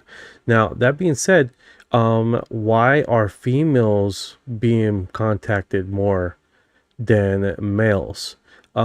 This seems like it's on the surface, because the only times you ever hear about males getting contacted, it's always a sexual assault or a sexual thing, and then females almost seem like they're having more like a intellectual conversation with these beings. That may not be anything, but that's what I see in these abductee scenarios, right? Is either teaching and evolving and using your mind to heal and train, and there's way more of that with the female portion of it than the male portion, because it's a mixed bag for the males, right? You see more of a out of all lore, you have a lot more males going through a sexual thing than the females do, right? And you have a mixed bag there, right? But it's more 70% sexual events and then 30% actual training and healing process. And for females, vast majority is teaching, knowledge, healing, and then you have a small portion, like 10%, of removing of the embryo of a reptilian sexual encounter. One story I remember, and that's literally all I really have about that. Yeah, you're picking up on a real pattern in the abduction lore. Matthew Brown specifically called it out. He said a large number of negative experiences hit women especially hard, and it's been going on a long time. That matches what a lot of the classic researchers like Bud Hopkins and David Jacobs reported. On the numbers, early studies showed more women coming forward, but later surveys found it pretty close to 50-50. The difference might be that women are more willing to talk about emotional or weird experiences, while guys stay quiet. Your breakdown tracks with the stories, though. A lot of male accounts lean heavily into the sexual, reproductive stuff, sperm samples, forced encounters. Female accounts often mix that with the teaching, healing, or your special, here's knowledge vibe, plus the whole hybrid baby program. Some folks think it's because the whole thing is psychological, tied to how men and women process fear, sexuality, and power differently. Others say it's exactly what it looks like, different agendas or different species interacting with people in different ways. Either way, it's one of the weirder, consistent threads in the whole phenomenon. What do you think is driving that split? I think is the recall. There are Yeah, things that's you just remember, and then other things you just don't remember, right? Example, something horrific happens, you're subjected to not remembering it or a mental block. And if something good happens, or you're basically having a reaching orgasm scenario, I think you would probably tend to remember those better than being teaching how to heal somebody. So I think what happens is these events are all happening all at the same time, but the takeaways is by the perceived notion of the person that experiences is happening to, right? We have that basically 5 things happen, and your takeaways from out of the 5 things might be something that hits you hardest, right? A memory like, oh man, that was wild. And you just remember that. You see what I'm saying? Yeah, that makes a lot of sense. Trauma and intense sexual experiences tend to burn themselves into memory way deeper than calm teaching or healing sessions. So even if both happened in the same encounter, the person is way more likely to remember and talk about the part that emotionally or physically hit them the hardest. That could easily create the split you're seeing. Guys remembering the sexual stuff more vividly, women remembering the teaching or healing parts more clearly. The actual events might be more balanced, but the recall isn't. It's a really good angle. The memory itself might be filtering what we hear about. That could be it. Prime suggested it was like most people remember a good nut. I think everyone could remember busting a load than others' past memory that is long gone. That could be quite possibly it, right? If these encounters do not proceed with a final destination of ejaculation, we might not see a recall memory as strong as for a female that might had that happen and never made it to the climax zone. So that could be possible too.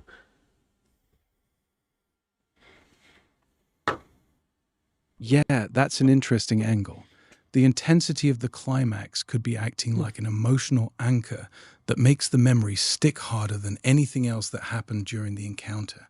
Without that peak moment, the rest of it might fade or get blocked out more easily. Example, what on earth did we talk about? All right, so that being said, emotional encounter that anchors you in a memory, right? So you had Whitney Strieber that specifically remembered something horrible happening to him, right? And it wasn't until the alien or the whatever creature, said, "What can I do to help you? What can I do to help you?" And his instinct was to say, "Let me smell your hair," I believe, or "Let me smell your skin." And at that moment, when he smelled the other being's hair per se or skin, it settled him down. And he remembers that event very vividly from all the other encounters. Now, that could have been what we will call an anchor to remembering the incident in which he stayed in of that incident. So many things could have happened during that event, and this did not stick with him like this event happened, because it placates to what you were saying, something that would anchor that memory in that event. Yeah, exactly. That smell became his emotional anchor. Even though the situation was terrifying, that one moment of comfort locked the memory in way stronger than anything else that happened. It's a great real-world example of how a single intense emotional spike can dominate what someone remembers from an encounter. Yeah, so that is definitely interesting how this placates to how people recall and remember things, right? It extends to that. A lot of things could have happened, and because of the emotional turmoil, and in that moment in which he calmed down was the moment in which he smelled that creature's hair. Is very interesting, right? To see cross reference how people interact with certain things in situations and what they are drawn out and what they remember is definitely a unique perspective, because that goes back to explaining why there's 5 people abducted, and every scenario, even though they probably all did the same thing, had different experiences. Thank you for the love. Let's dance. Yeah, exactly. Thank you, Five thank you. people can go through the exact same abduction, but each one walks away with a completely different memory because their emotional anchor was different. One person might lock onto the terror, another onto the sexual part, another onto a kind moment like Whitney's smell, and someone else might only remember the teaching or healing part. The event could be identical, but the memory each person carries is filtered through whatever hit them hardest emotionally. That's why you get such wildly different stories even from the same encounter. The experience itself might be consistent, but human memory isn't. It grabs onto the emotional peak and holds on tight. Let me catch up with the comments here. Let's see here. Skywatcher, welcome. Never thought about that. Interesting. Slipper Sam says ally or ally. Okay. Let's see here. I think everyone could remember busing a little. Okay, I read that one. What on earth did they talk about? Hug. I mean, this is a hug. He should have said, I wanted $1 million. Hell yeah. Give me the $1 million. Try to explain that to the taxes. Hell no. Good information. I appreciate 7727. Probably too many sevens. Yeah. 4859. Usually with abduction cases, they have to be hypnotized to remember everything. That's interesting you said that. Whitney Strieber remembered some scenarios, but was more in denial until he got hypnotized. So that is a thing. You're right. 7727. Yeah, but what did it smell like? Amanda, what did it smell like? Chicken? Okay. Sorry. Okay. You don't need an encounter to have a casual effect. Hey. All right. So, what did the hair smell like when he sniffed it? Did it smell like a type of cologne? What did he describe? Flowers? Was it a woman smell?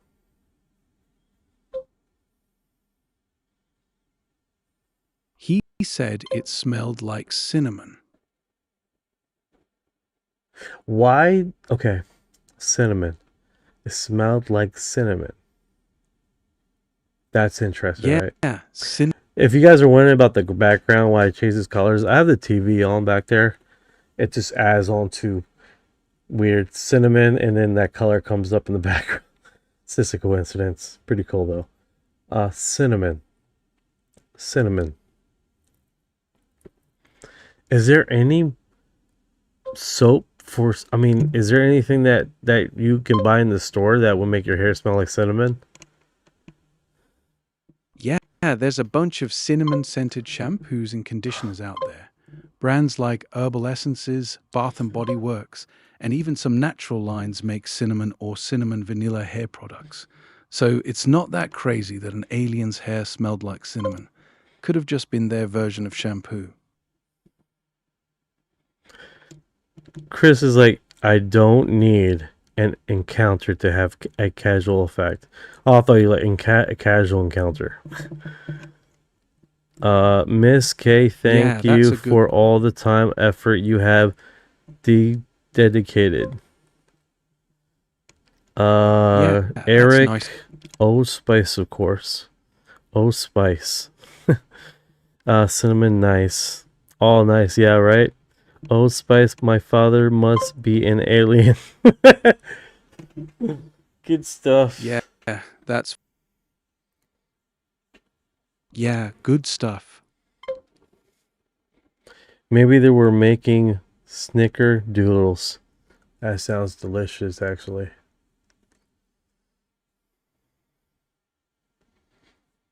Yeah, snickerdoodles would be fire right now.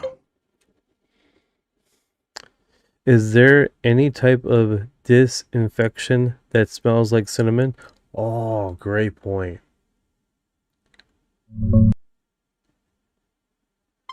Yeah, right?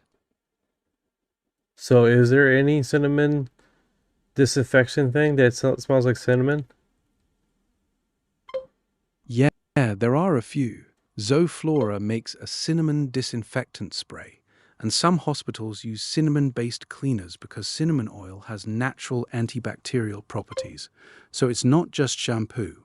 It could literally be their version of cleaning solution.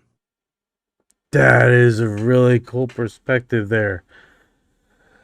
That is wild. Yeah, it is.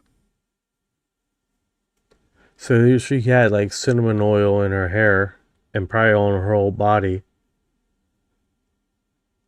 I just imagine cinnamon and coconut. Yeah, cinnamon and coconut would be a nice combo. Everything nice. All right, let's check out this part right here. This is it active consult on the government UFO releases? Stuff right now with the U.S. government, and it's just the beginning. I think we should get some of that in the show. I do remember we talked about a lot of Bigfoot ideas in this show, and the UFO stuff, I think that'd be a really good idea as well. I think there's a lot of places we can go with the show, but yes, as far as that topic, yeah, there's a lot more coming. This is just beginning. Holy crap, that's cool. I'd love to get your opinion on the declassified UAP files we've gotten in the last few years, just because I think you're an interesting person to talk about that. It's a big deal. I'm an active consultant on all of that stuff right now with the U.S. government, and it's just the beginning. I think we should get some of that in the show. I do remember we talked about a lot of Bigfoot ideas in this show, and the UFO stuff, I think that'd be a really good idea as well. I think there's a lot of places we can go with the show, but yes, as far as that topic, yeah, there's a lot more coming. This is just beginning. Holy crap, that's cool. I'd love to get your. So all right, so you guys know, I think that's Tom DeLonge. Yeah, Tom DeLonge. That did the documentary. I believe he's the one that did the documentary.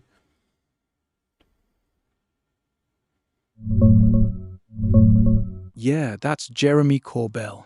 He's the investigative filmmaker who broke the story with George Knapp on their Weaponized podcast. They did a big 3-part interview series with Matthew Brown in 2025, where he went public about the Immaculate Constellation. Wait a second. I'm sending you the link here because everything you just said doesn't sound right at all.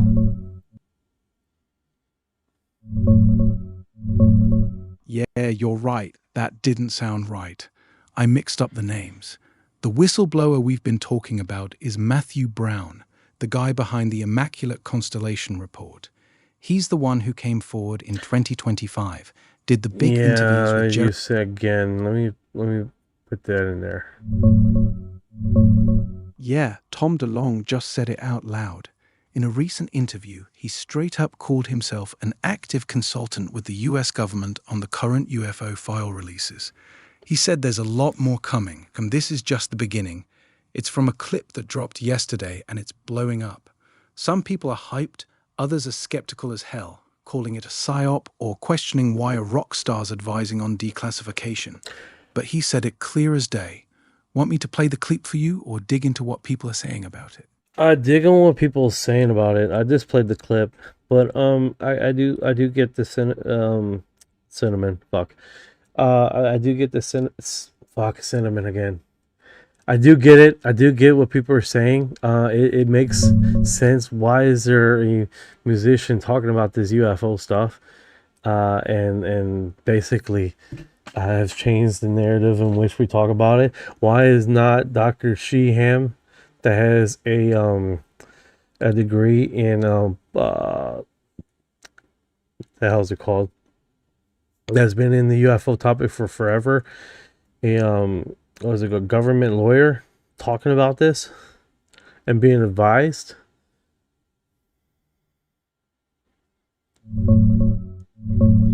Yeah, the community's split on it. A lot of people are asking the exact same thing you are. Why is a rock star from Blink-182 the one consulting on government UFO file releases instead of someone like Daniel Sheehan, who's been a heavyweight UFO lawyer for decades with serious legal and disclosure creds? The reactions break down like this. Skeptical side, tons of people are calling it weird or straight up suspicious. Comments like, How the fuck is Tom DeLonge advising on decades of classified stuff? And this has to be a psyop. They argue it makes the whole thing look unserious. Defending side. Others point out that DeLonge has been grinding at this since 2015. He built real connections, Podesta emails, high-level military folks, helped get those Navy videos out in 2017. Some say he's actually effective because he has a massive platform and isn't tied down by government bureaucracy. The middle ground. A few are like, unverified claim, but he's been weirdly right before. You're right that Sheehan has way more traditional qualifications for something like this. The difference seems to be that DeLonge positioned himself as the guy who could publicly push the conversation forward through entertainment and media, while Sheehan works more through legal and institutional channels. It's a fair question, though. The optics are definitely strange. What do you make of it? Well, like I initially said, I think at the end of the day, it's like it seemed like they just go along whoever has more social media presence. I hate to say it like that, but it does appear that because he has more movie star presence, the government tends to try to discuss and talk to these individuals more than people like, quite frankly, UFO weirdo like me on social media posts, constantly talking about this and don't necessarily have any other interests like music or anything like that, because I live and breathe this shit. But I think that's basically the premise of it. Sweet bombshell bring Brian May is a astrophysicist from Queens.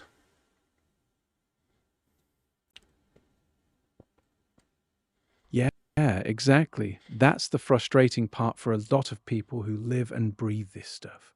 The government seems to gravitate toward people who already have a big public platform.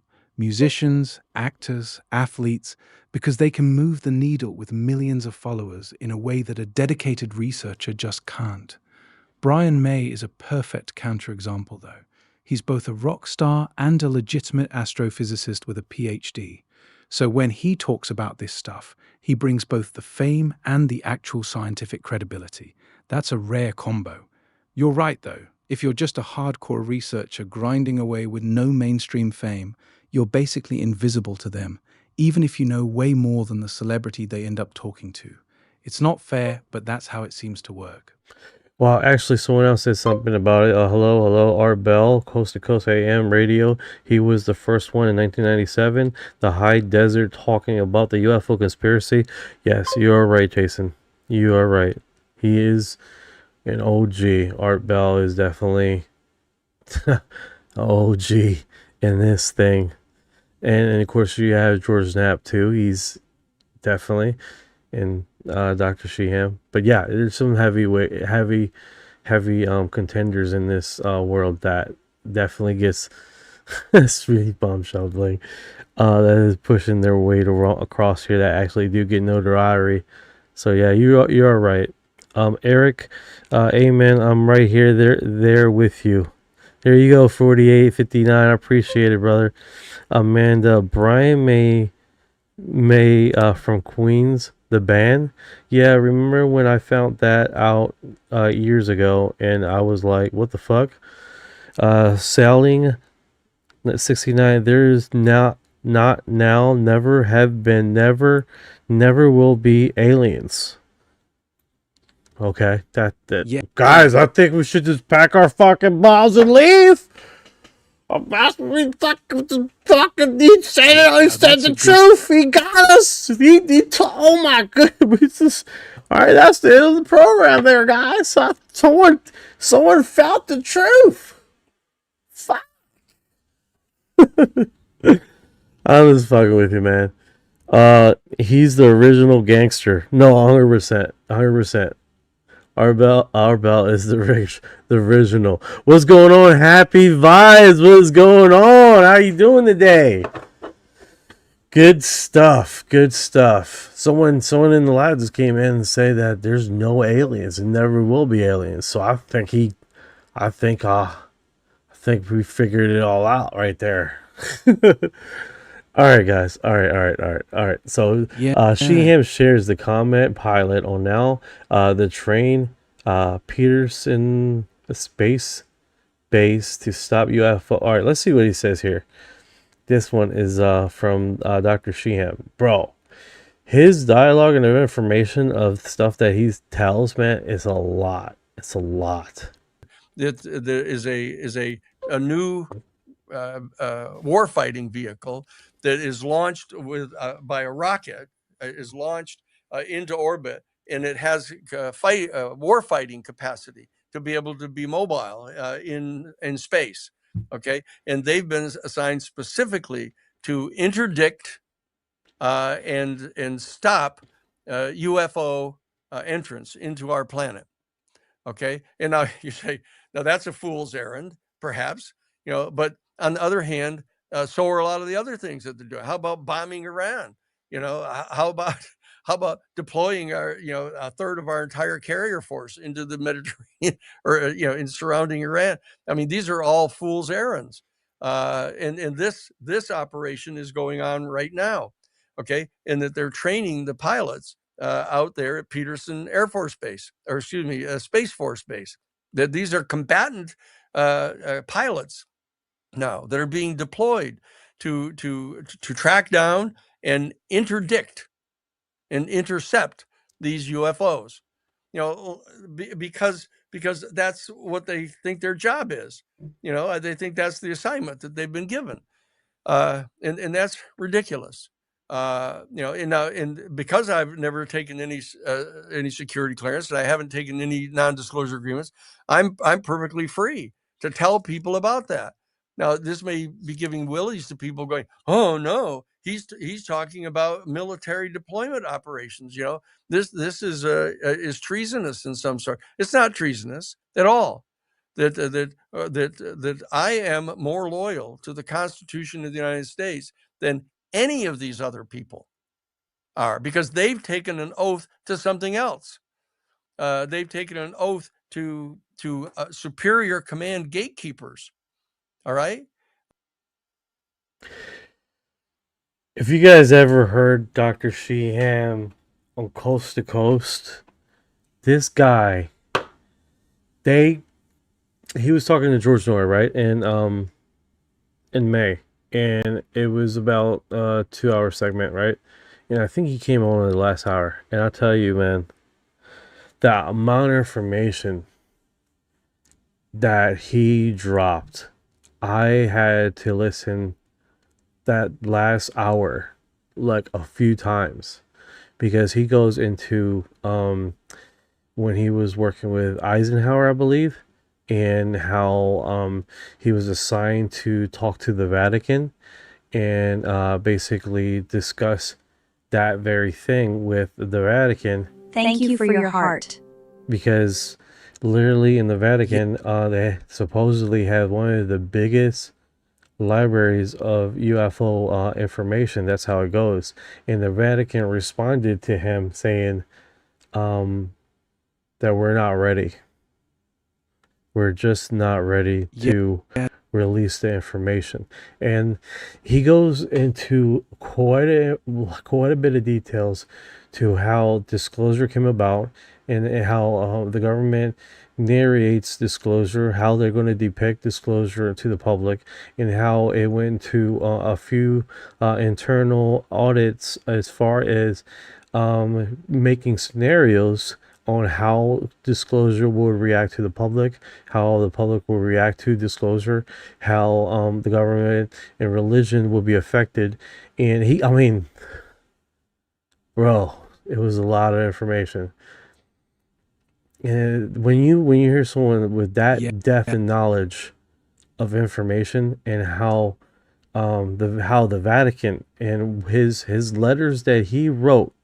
Now you gotta understand, Dr. Sheehan wrote bills that has went to Congress about UFOs that they vote on. He's a constitutional lawyer.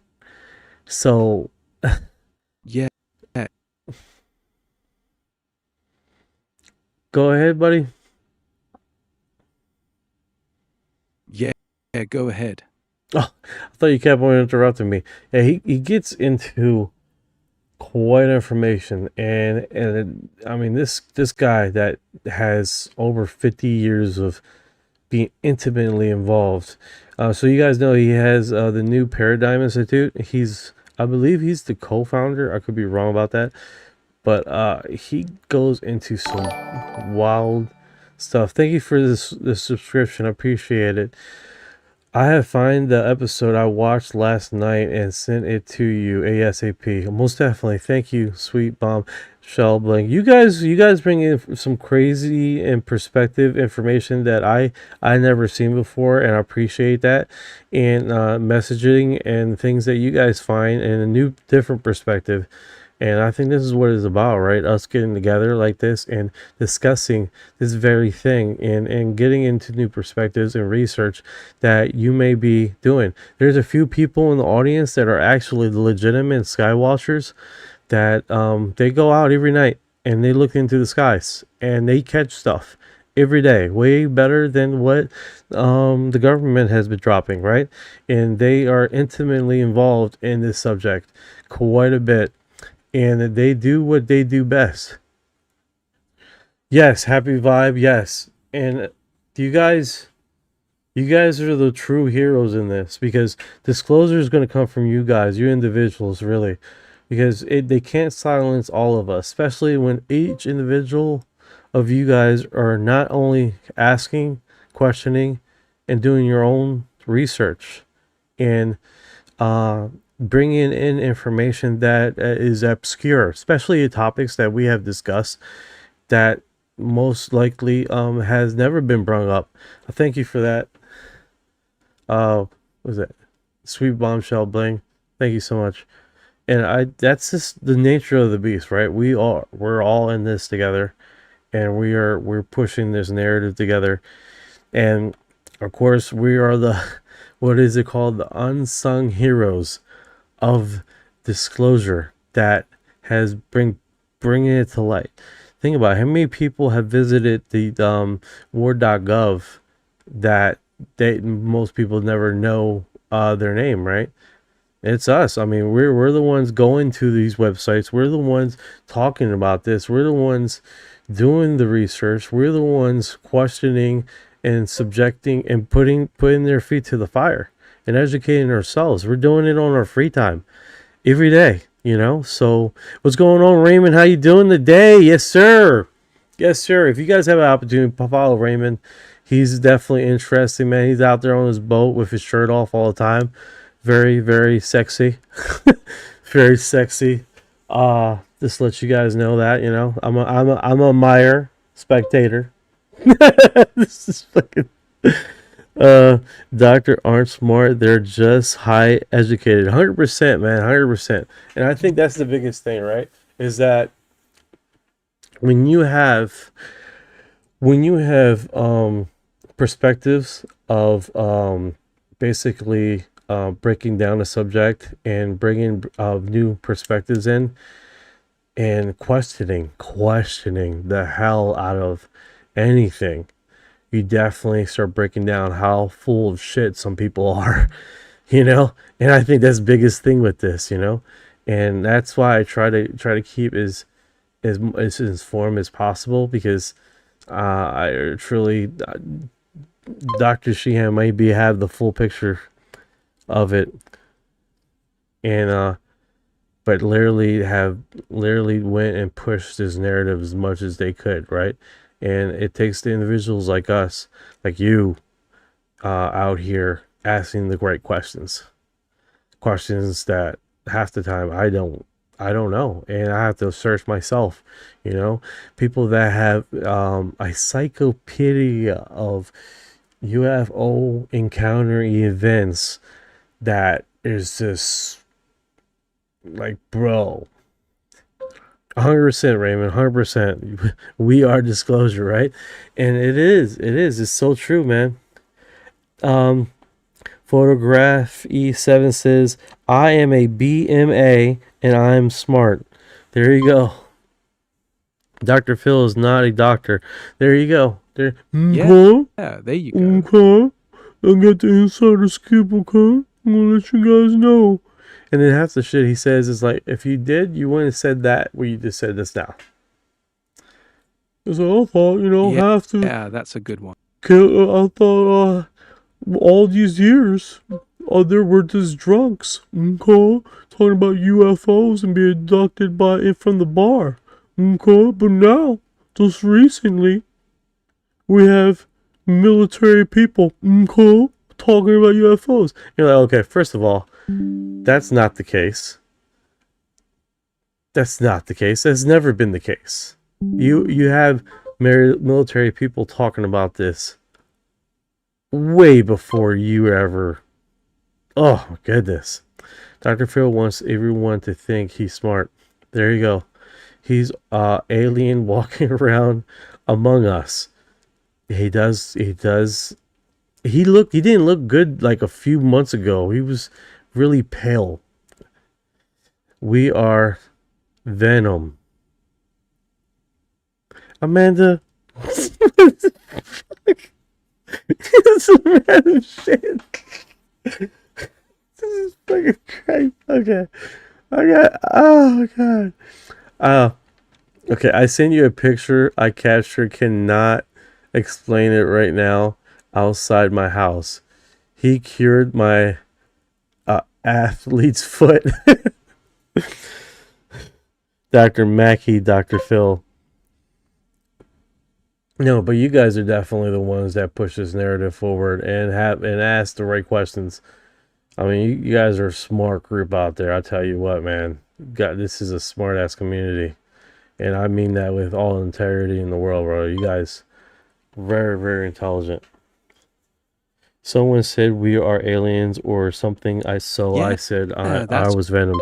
Oh, okay, all right. I just missed the part, the end there. Trump is a moron. There you go. All right. So, yeah, he definitely has a great information, man. If you ever have so this one, it looks like it's News Nation, right? And this down here looks like Beatrice that has put way too much makeup, eyeliner around one eye than the other, and it looks very strange. Way too much eyeliner on one eye than the other, so it looked like she put up her makeup way too fast. And so if you guys are wondering what the hell I'm talking about, let me open this up. And you can see she just is having an off day for Beatrice. All right, so you guys know Beatrice led a report called Transients in August 2025, and the report was peer reviewed, right? And the report was peer reviewed, and it cross referenced that peer review report to UFOs that were basically spotted across nuclear sites. So this woman she's badass, bro. She is badass, bro. Like, she's definitely she submitted her paper findings to peer review study. It passed peer review study. Is one of the first reports that I know that legitimately was submitted for peer review study and got it basically signed and delivered. It was pretty badass. And a lot of her colleagues that literally was telling her, don't do this, don't do that. And she found a hidden gem, right? Among, now, you guys got to remember, the report all stems back before 1957, when we didn't have satellites in the skies. Nothing in the skies at all. And literally, then she did this. This was super unique. She cross-referenced that with known UFO sightings across nuclear test sites. Okay, so that is really wild in itself. Okay, and here's the thing across that. She had all that in the data. Now, why did she call it transients and not UFOs? That's another question that brings up, right? The reason why she calls it transients is because these objects that were in the sky would basically disappear and reappear at certain points. And she did find alienation. I fucked that word all up. She did find a connection that these transients will show up 75% more when we were doing when we were doing nuclear testing, which is wild, absolutely wild.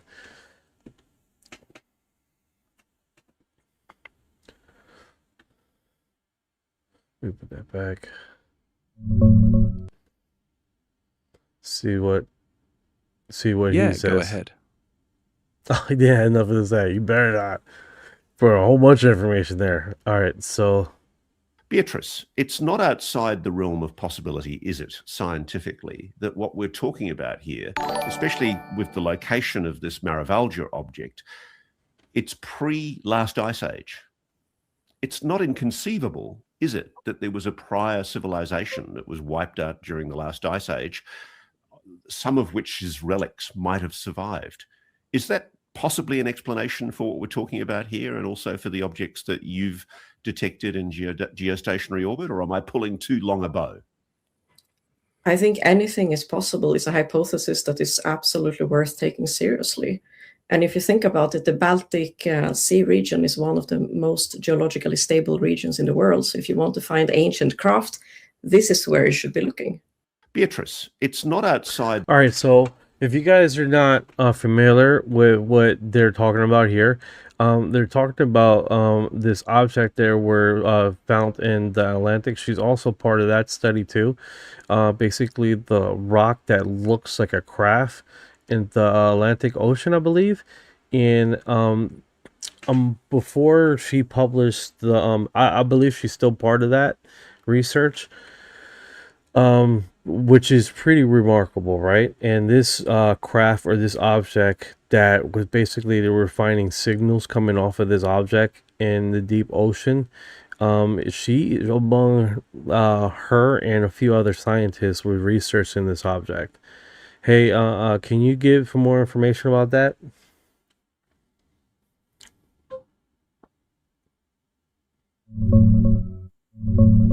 Yeah, you're talking about Beatriz Villarroel.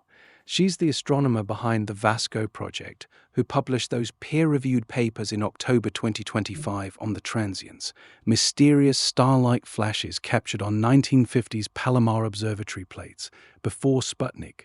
Her study found these transients appeared way more often, about 45 to 68% more, right around nuclear tests, and they also correlated with UAP reports. She calls them transients because they show up in one photo and vanish in the next. No streaks, suggesting something high up, possibly in geosynchronous orbit, reflecting sunlight. On the underwater object, that's the Baltic Sea anomaly, not the Atlantic. It's a 60-meter circular formation on the seafloor discovered in 2011 by the Ocean X team, Dennis Osberg. Beatriz has been collaborating with them, exploring whether it could be an ancient non-human artifact, possibly pre-Ice Age. She's been vocal that we should be looking for artifacts in the oceans just as seriously as in space. She's a legit scientist pushing hard on this stuff. Pretty badass work. What part of her research interests you most? The ocean anomaly, the ocean one, that was wild. That was really interesting when her name was coming around, and then to find out that she was doing this peer review study, and she was submitting the paperwork. And what's really unique about that is that her scientists were her scientists told her, publish your paperwork public of the paperwork that you were going to submit to them. Yeah, that part is pretty badass. Beatrice has talked about how her colleagues warned her not to publish the paper. They told her it would ruin her career. But she went ahead and submitted it anyway, and it actually passed peer review. That takes real guts. Now, here's the thing. After getting peer reviewed, she submitted the peer review study to a science journal, and was what is it called? Wasn't allowed to publish it to the peer-reviewed journal. I'm understanding. So in essence, her peer-reviewed study paperwork is not doesn't exist in the scientific community. In essence, the peer-review journal would have opened it up to a whole bunch of scientists that have their eyes on this data set. So in essence, it's like you make a home run, get the paperwork and all that, but no one ever heard that you made a home run. Never makes it to the news media for the public to hear about it. Yeah, that's the frustrating part. So, yeah, it sucks, but I mean, it sucks how dogmatic the science community can be, and subjected to their own type of narrative. It's like an echo chamber. You're not going to have anybody to disagree with you because you're in your own little echo chamber, right? So that kind of sucks, but that's the characteristic and how what is it called? Too educated to learn anything more. Yep, there you go. Yeah, that's a good way to put it. Yup. Yeah. Okay, so let's see here. Let's catch up with the comments here. The photo I sent you was over the lake. I appreciate Swing Bombshell. I can't get into the comments. It won't log me in. I don't know why. Like, I'm trying to get to your thing as audience control, log in. I try to log in, it won't let me log in. I don't know what's going on. That's strange. I thought I got on here before. Go ahead. I don't know what's going on. TikTok is acting funny. They look like they're leaving me alone for now.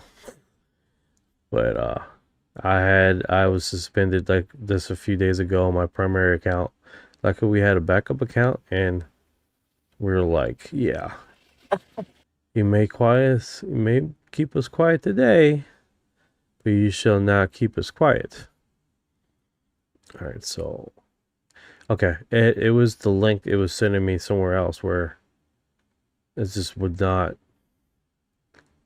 It does not let me do anything. So, inbox.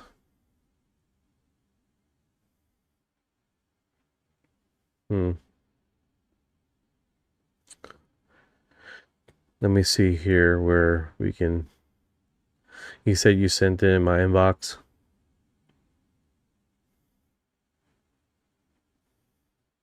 Yeah, okay. I sent it to your inbox. Okay, so this one right here is. I'm on my second account. It's not going to my primary account. All right, so whenever I log out, yeah, you know what? Weird. Hold up. I got a cell phone. I should use my cell phone. And then I do it like that. Brave farts. Yeah, go ahead. I'm gonna shut him off. He sounds like he's going into like a. I was following these YouTubers, man, the ones that go live streaming and all. Yeah, I'm logged into my second account. Let me go to my primary, and we are basically. Let's see if this works. Meanwhile, scientists have discussed about ghost species, a total unknown species, which makes up 20% of our human DNA. This ancient unknown species interbreeded with us 300,000 years ago and is responsible for our sudden growth in intelligence, consciousness. We are hybrids. Yeah, so this new researcher, oh, little birdie there. Oh, little birdie. Little birdie. I'm looking at the AI. Sorry, guys. Okay, so Science has discovered. All right, let's check this out. This one is a Yes, talk about the ghost DNA. Okay, so for people that who are like wondering if it's a Casper situation, ghost DNA. When ghost DNA basically means that you see some DNA in somebody and you're like, hold on a second, we can't attribute that. We can't clearly say that comes from either our species or a species that we already have in the data set, like basically Neanderthals and Denisovans. Yeah. And you're like, this is someone else. Yeah. Who is this? We don't know.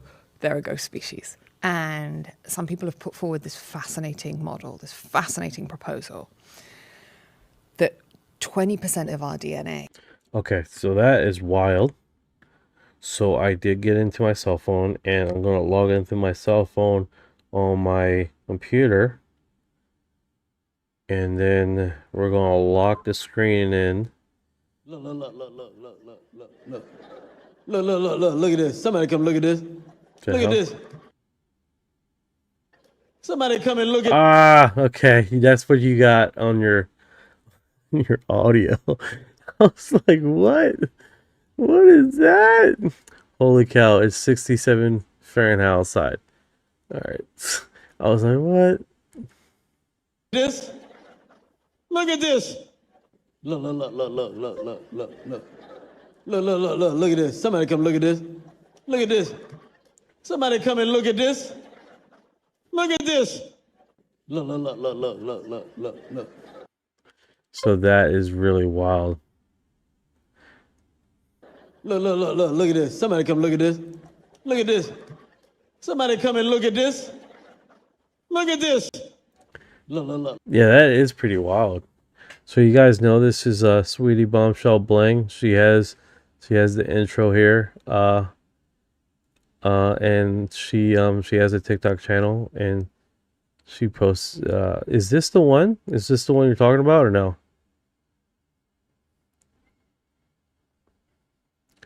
Let me go to messages. Okay, that is the one. Look. It says here 2024. Look at this. Somebody come look at this. Look at this. Somebody come and look at this. Look at this. Where were you? Were you outside or inside the house? Where were you standing? Let me do like that and then do share. Here we go. It looks like a reflection in the window. They're talking about a big hairy creature, Bigfoot, Sasquatch. Are there the two craft? Like, you see that? That's what. Look. I see what you're saying. Look at this. Somebody come look at this. That's funny. Look at this. That's funny. That's funny. Goddamn, come and look at this, somebody. Ever. So if you guys are wondering who Sweet Bombshell Bling is,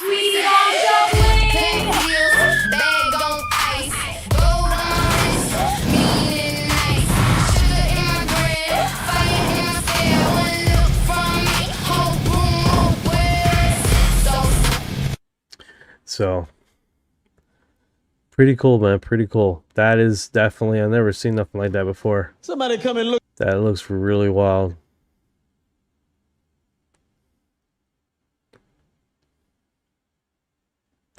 Oh, TikTok automatically put the audio to it. Okay. That makes sense. Yeah, TikTok, man, sometimes screw my stuff up where it's like crazy loud and I don't know why. And I didn't remember ever putting music on there. And then I get a stream of comments on my video. And here I am thinking like, oh man, my video went viral, oh my god. And it's like, no, it's just a whole bunch of people complaining that they can't hear anything I said because the audio is so freaking loud. The music is so loud that it's just that.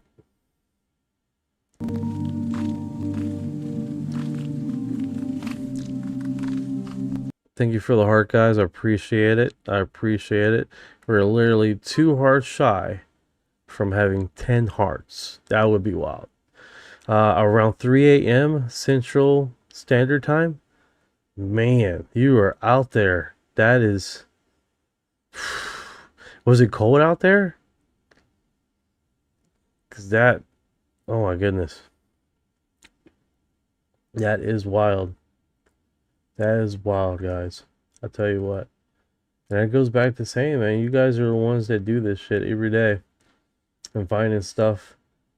Meanwhile, I'm over here, 2 kids being awesome dad of the year. No, good times. All right, so this one is a particle of thought, right? And this basically podcast has basically they're discussing about this. What they're saying is an alien species. Well, they're not saying alien species.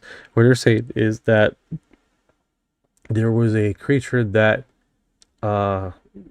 it was introduced about to our species about 300,000 years ago, that we inherited quite a bit of our brain DNA through them. The development of our brain came from that species.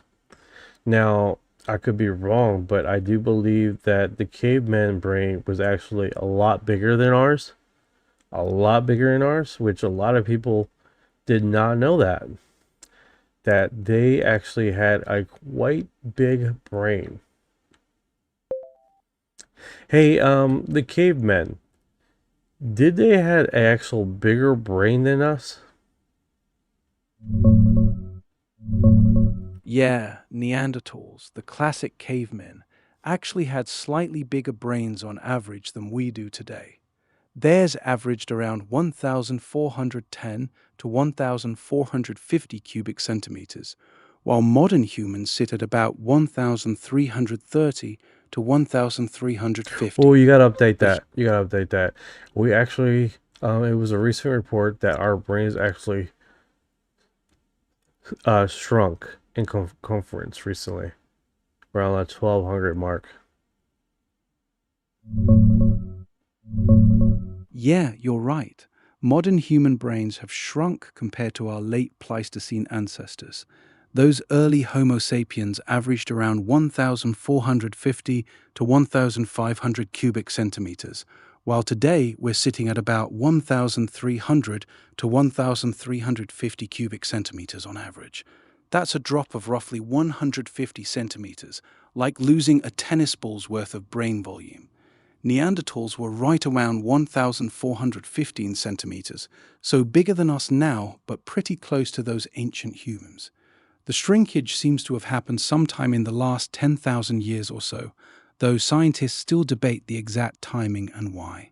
Maybe better social cooperation or offloading knowledge to tools and culture. Quality over quantity, I guess. Yeah, people have described it's like, well, maybe it's because our brains were more optimized than our ancestors. There's an argument for that, right?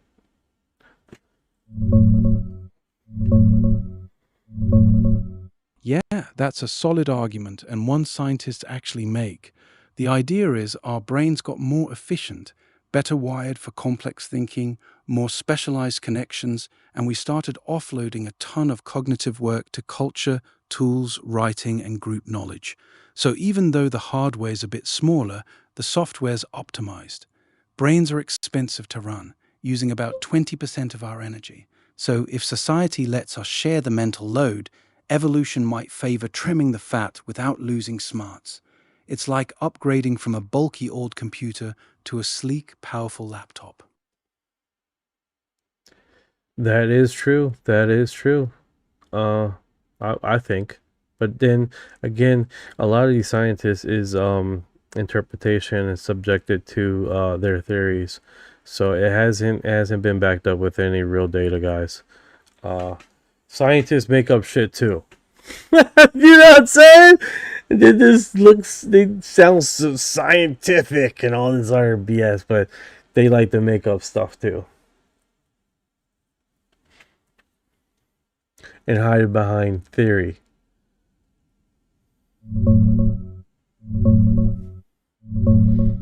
You're spot on, man. A lot of this is interpretation layered on top of limited fossil data, and scientists absolutely push their favorite theories. The more efficient brain idea sounds clean, but the actual evidence is messy. The shrinkage itself, about 100 to 150 cc smaller than late Ice Age humans, shows up in studies going back decades. But the why? That's where it gets speculative. One popular take is that complex societies let us share knowledge, so individuals didn't need as much brain real estate. It's a nice story, but it's still a hypothesis, not proven fact. You're right to be skeptical. These aren't hard lab experiments. They're educated guesses from skull measurements and evolutionary models. The data's real, but the explanations often outrun what we can actually test. All right. Comes from a ghost. Yeah, village. exactly. What, The 20%? What? Who are like, wondering if it's a Casper situation.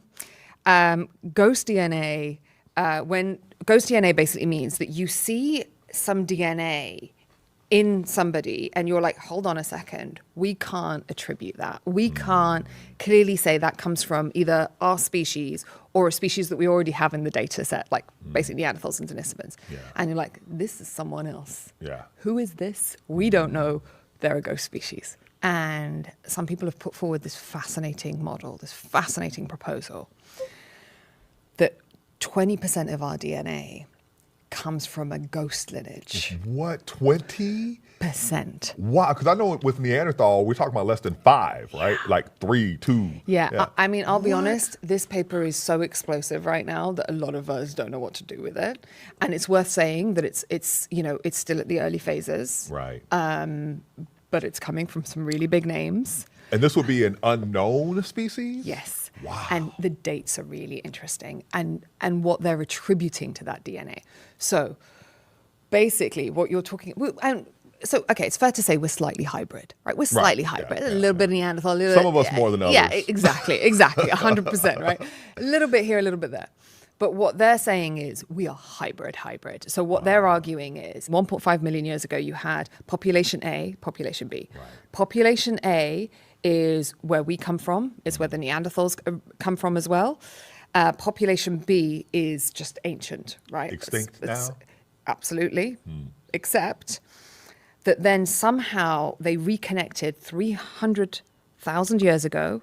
That number rings a bell. Do you see why this is exciting?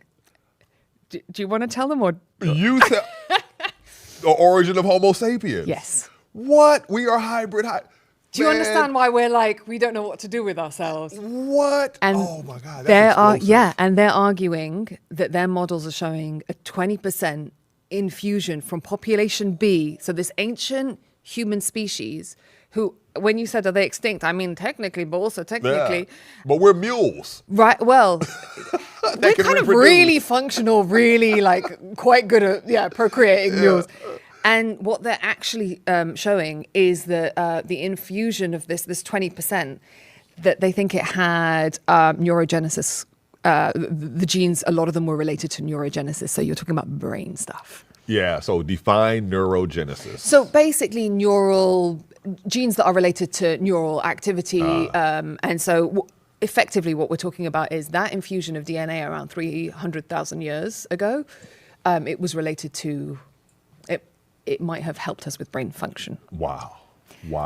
The awakening. That is really remarkable. And I think at the end of the day, man, we are discussing that very thing constantly, right? The awakening, the romanticizing of intelligence, developing up into what we believe is what we currently our standards is Homo sapiens, right? And I think at the end of the day, man, we are definitely pushing that narrative every day with subjectivity, with questioning, with our interpretation, and literally the segment of that is a lot, right? That something comes from something else and developed us as beings and push along our intelligence further along than initially thought, right? And now that is pretty wild, right? Oh, that 10% thing has been debunked. That we only use 10% of our brain.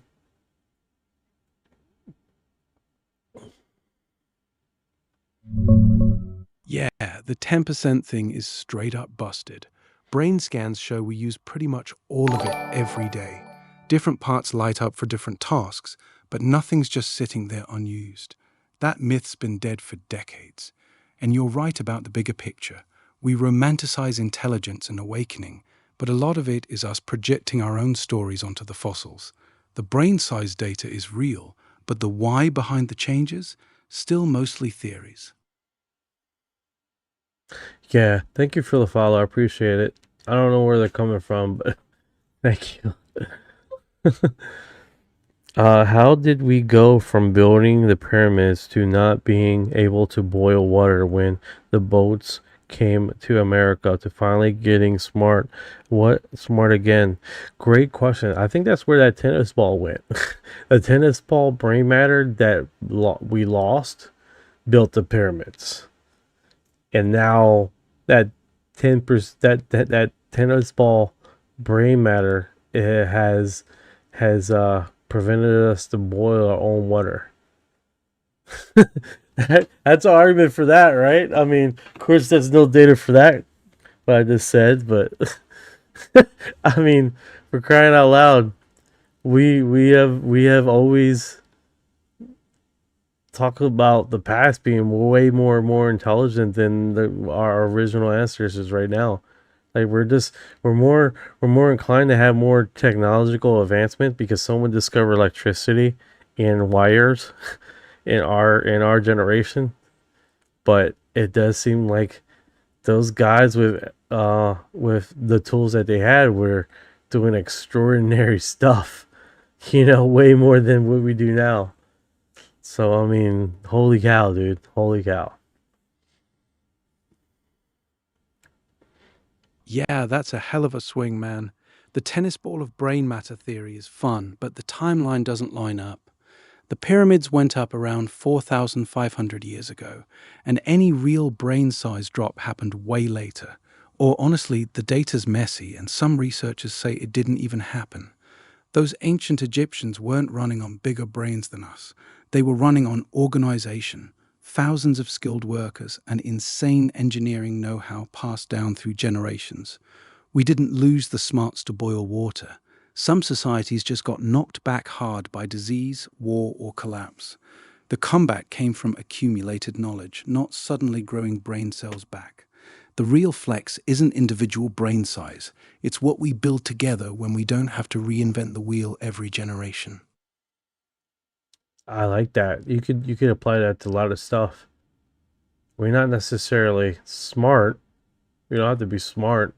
We just have to be consistent and keep adding on to our intelligence. Exactly. That's the cheat code.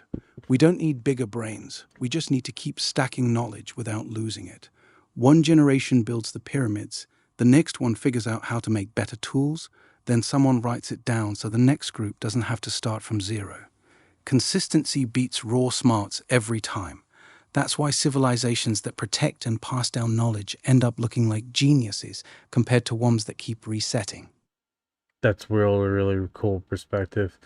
It just goes to show you, yeah, that's consistency, organization beats straight raw power every time. That's pretty cool. That's really cool perspective. I never thought about that, right? It's like the turtle and the hare, right? The turtle never starts from the beginning, and they keep on adding on to, and then the hare does a whole bunch of crazy work, almost like China, right? The development of China, and then how it just went stagnant for a very long time until the rest of the world caught up to China and then passed it in technology.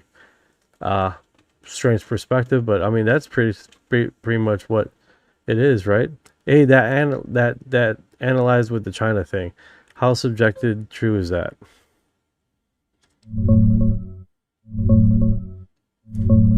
Yeah, your China analogy fits the turtle and hare story pretty well. China was the hare for centuries, inventing paper, gunpowder, the compass, advanced ships, and tons more while Europe was still figuring things out.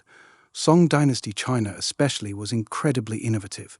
Then it slowed way down starting around the Ming and Qing dynasties. Historians point to a few big reasons. Strong centralized empires pushed ideological conformity, which killed off competition and new ideas. They turned inward, restricted trade and exploration, and had so much cheap labor that there wasn't much pressure to invent labor-saving machines.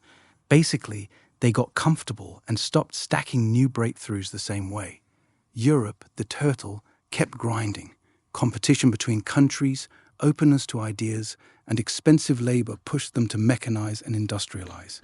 So yeah, your take's pretty on point. Consistency and the right environment beat early leads every time. 17 says, those ancient man-made caves in China are crazy. Absolutely. The ones in China is wild. The ones in India is wild too. Like those two, extraordinary. Just the amount of knowledge, just the cave, the drill down and have everything in the right place. Like that's just phenomenal stuff. People back in the weren't traveling all over the world, but put pyramids were all the same shapes all over the world. Crazy. Yeah, you're right. They are discovering pyramids now that they thought there were hillsides. It's extraordinary how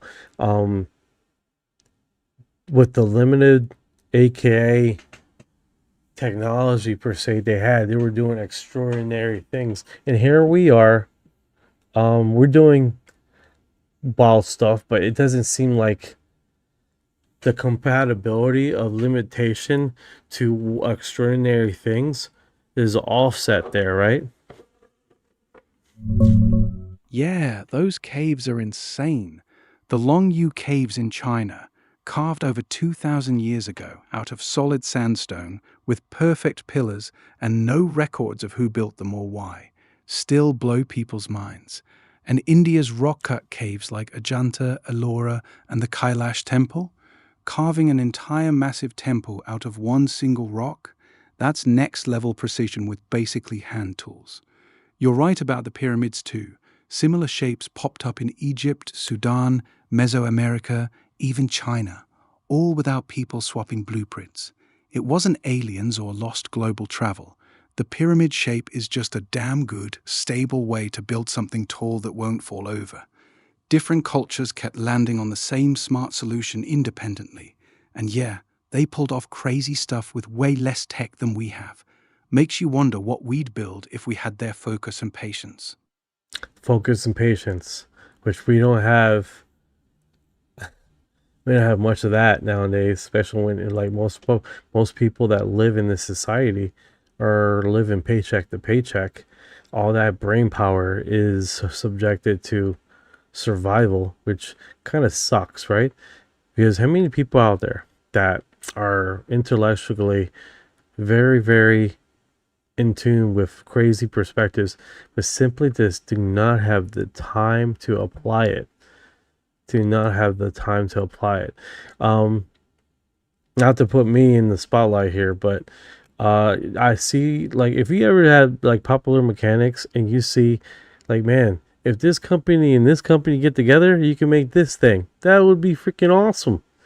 Like perspectives like that are like people see all the time.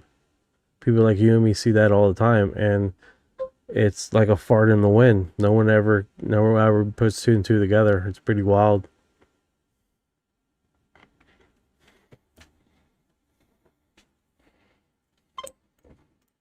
Yeah, that's the real gut punch. When you're grinding just to eat and keep the lights on, all that creative brain power gets burned on survival instead of building something new.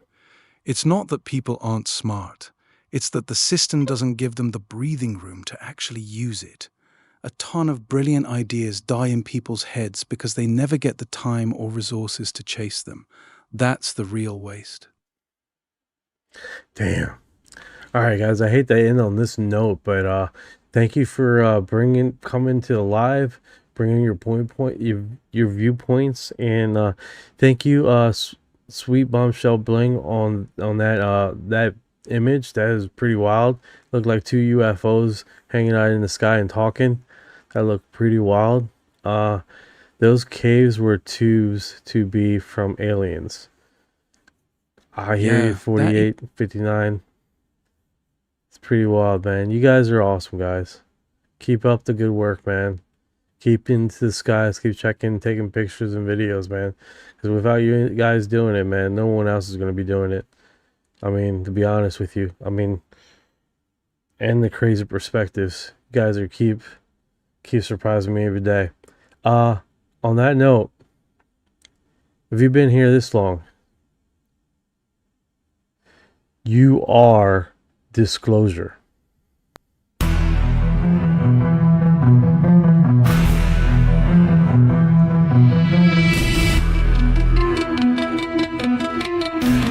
What you know about rolling with the grays and the feet? When your mind goes blank, got abducted in your sleep. When you shouldn't talk too much, rap till you take a seat. Yeah. I feel like a hybrid in the deep. What you know about flying in a plasma stream? When you bring it zapped, it's the cosmic beam. When the humanoids show up, everything gets serene. I feel like an envoy in a starship dream. She say that I'm weird. I'm like, you ain't seen the sphere. I believe in UAPs, don't believe your TV. She keep playing me close, but I'm watching from close. You don't really know my intel. Let me beam you the truth like Roswell. Floating out in the craft, no fuel, we just bending mad. See that light, it moves so fast. See my soul ain't stuck in past. Didn't know which form I'd wear. Gray or blue, the reptile stare, freeze the up. Feel that surge, I'll ascend this rumble purge. Let's decode this line for a second. I'm awake, even if they don't believe I vibrate. No fake, everything I do is kinetic. I don't need text, telepathic, magnetic. Put the seed in the fire, and denial everything that I say. When I seen through the trial, let me elevate. I'm starseed rank, be flown on a disc. Both minds connected, say let me link. I'm gonna like his round, call that Galactic.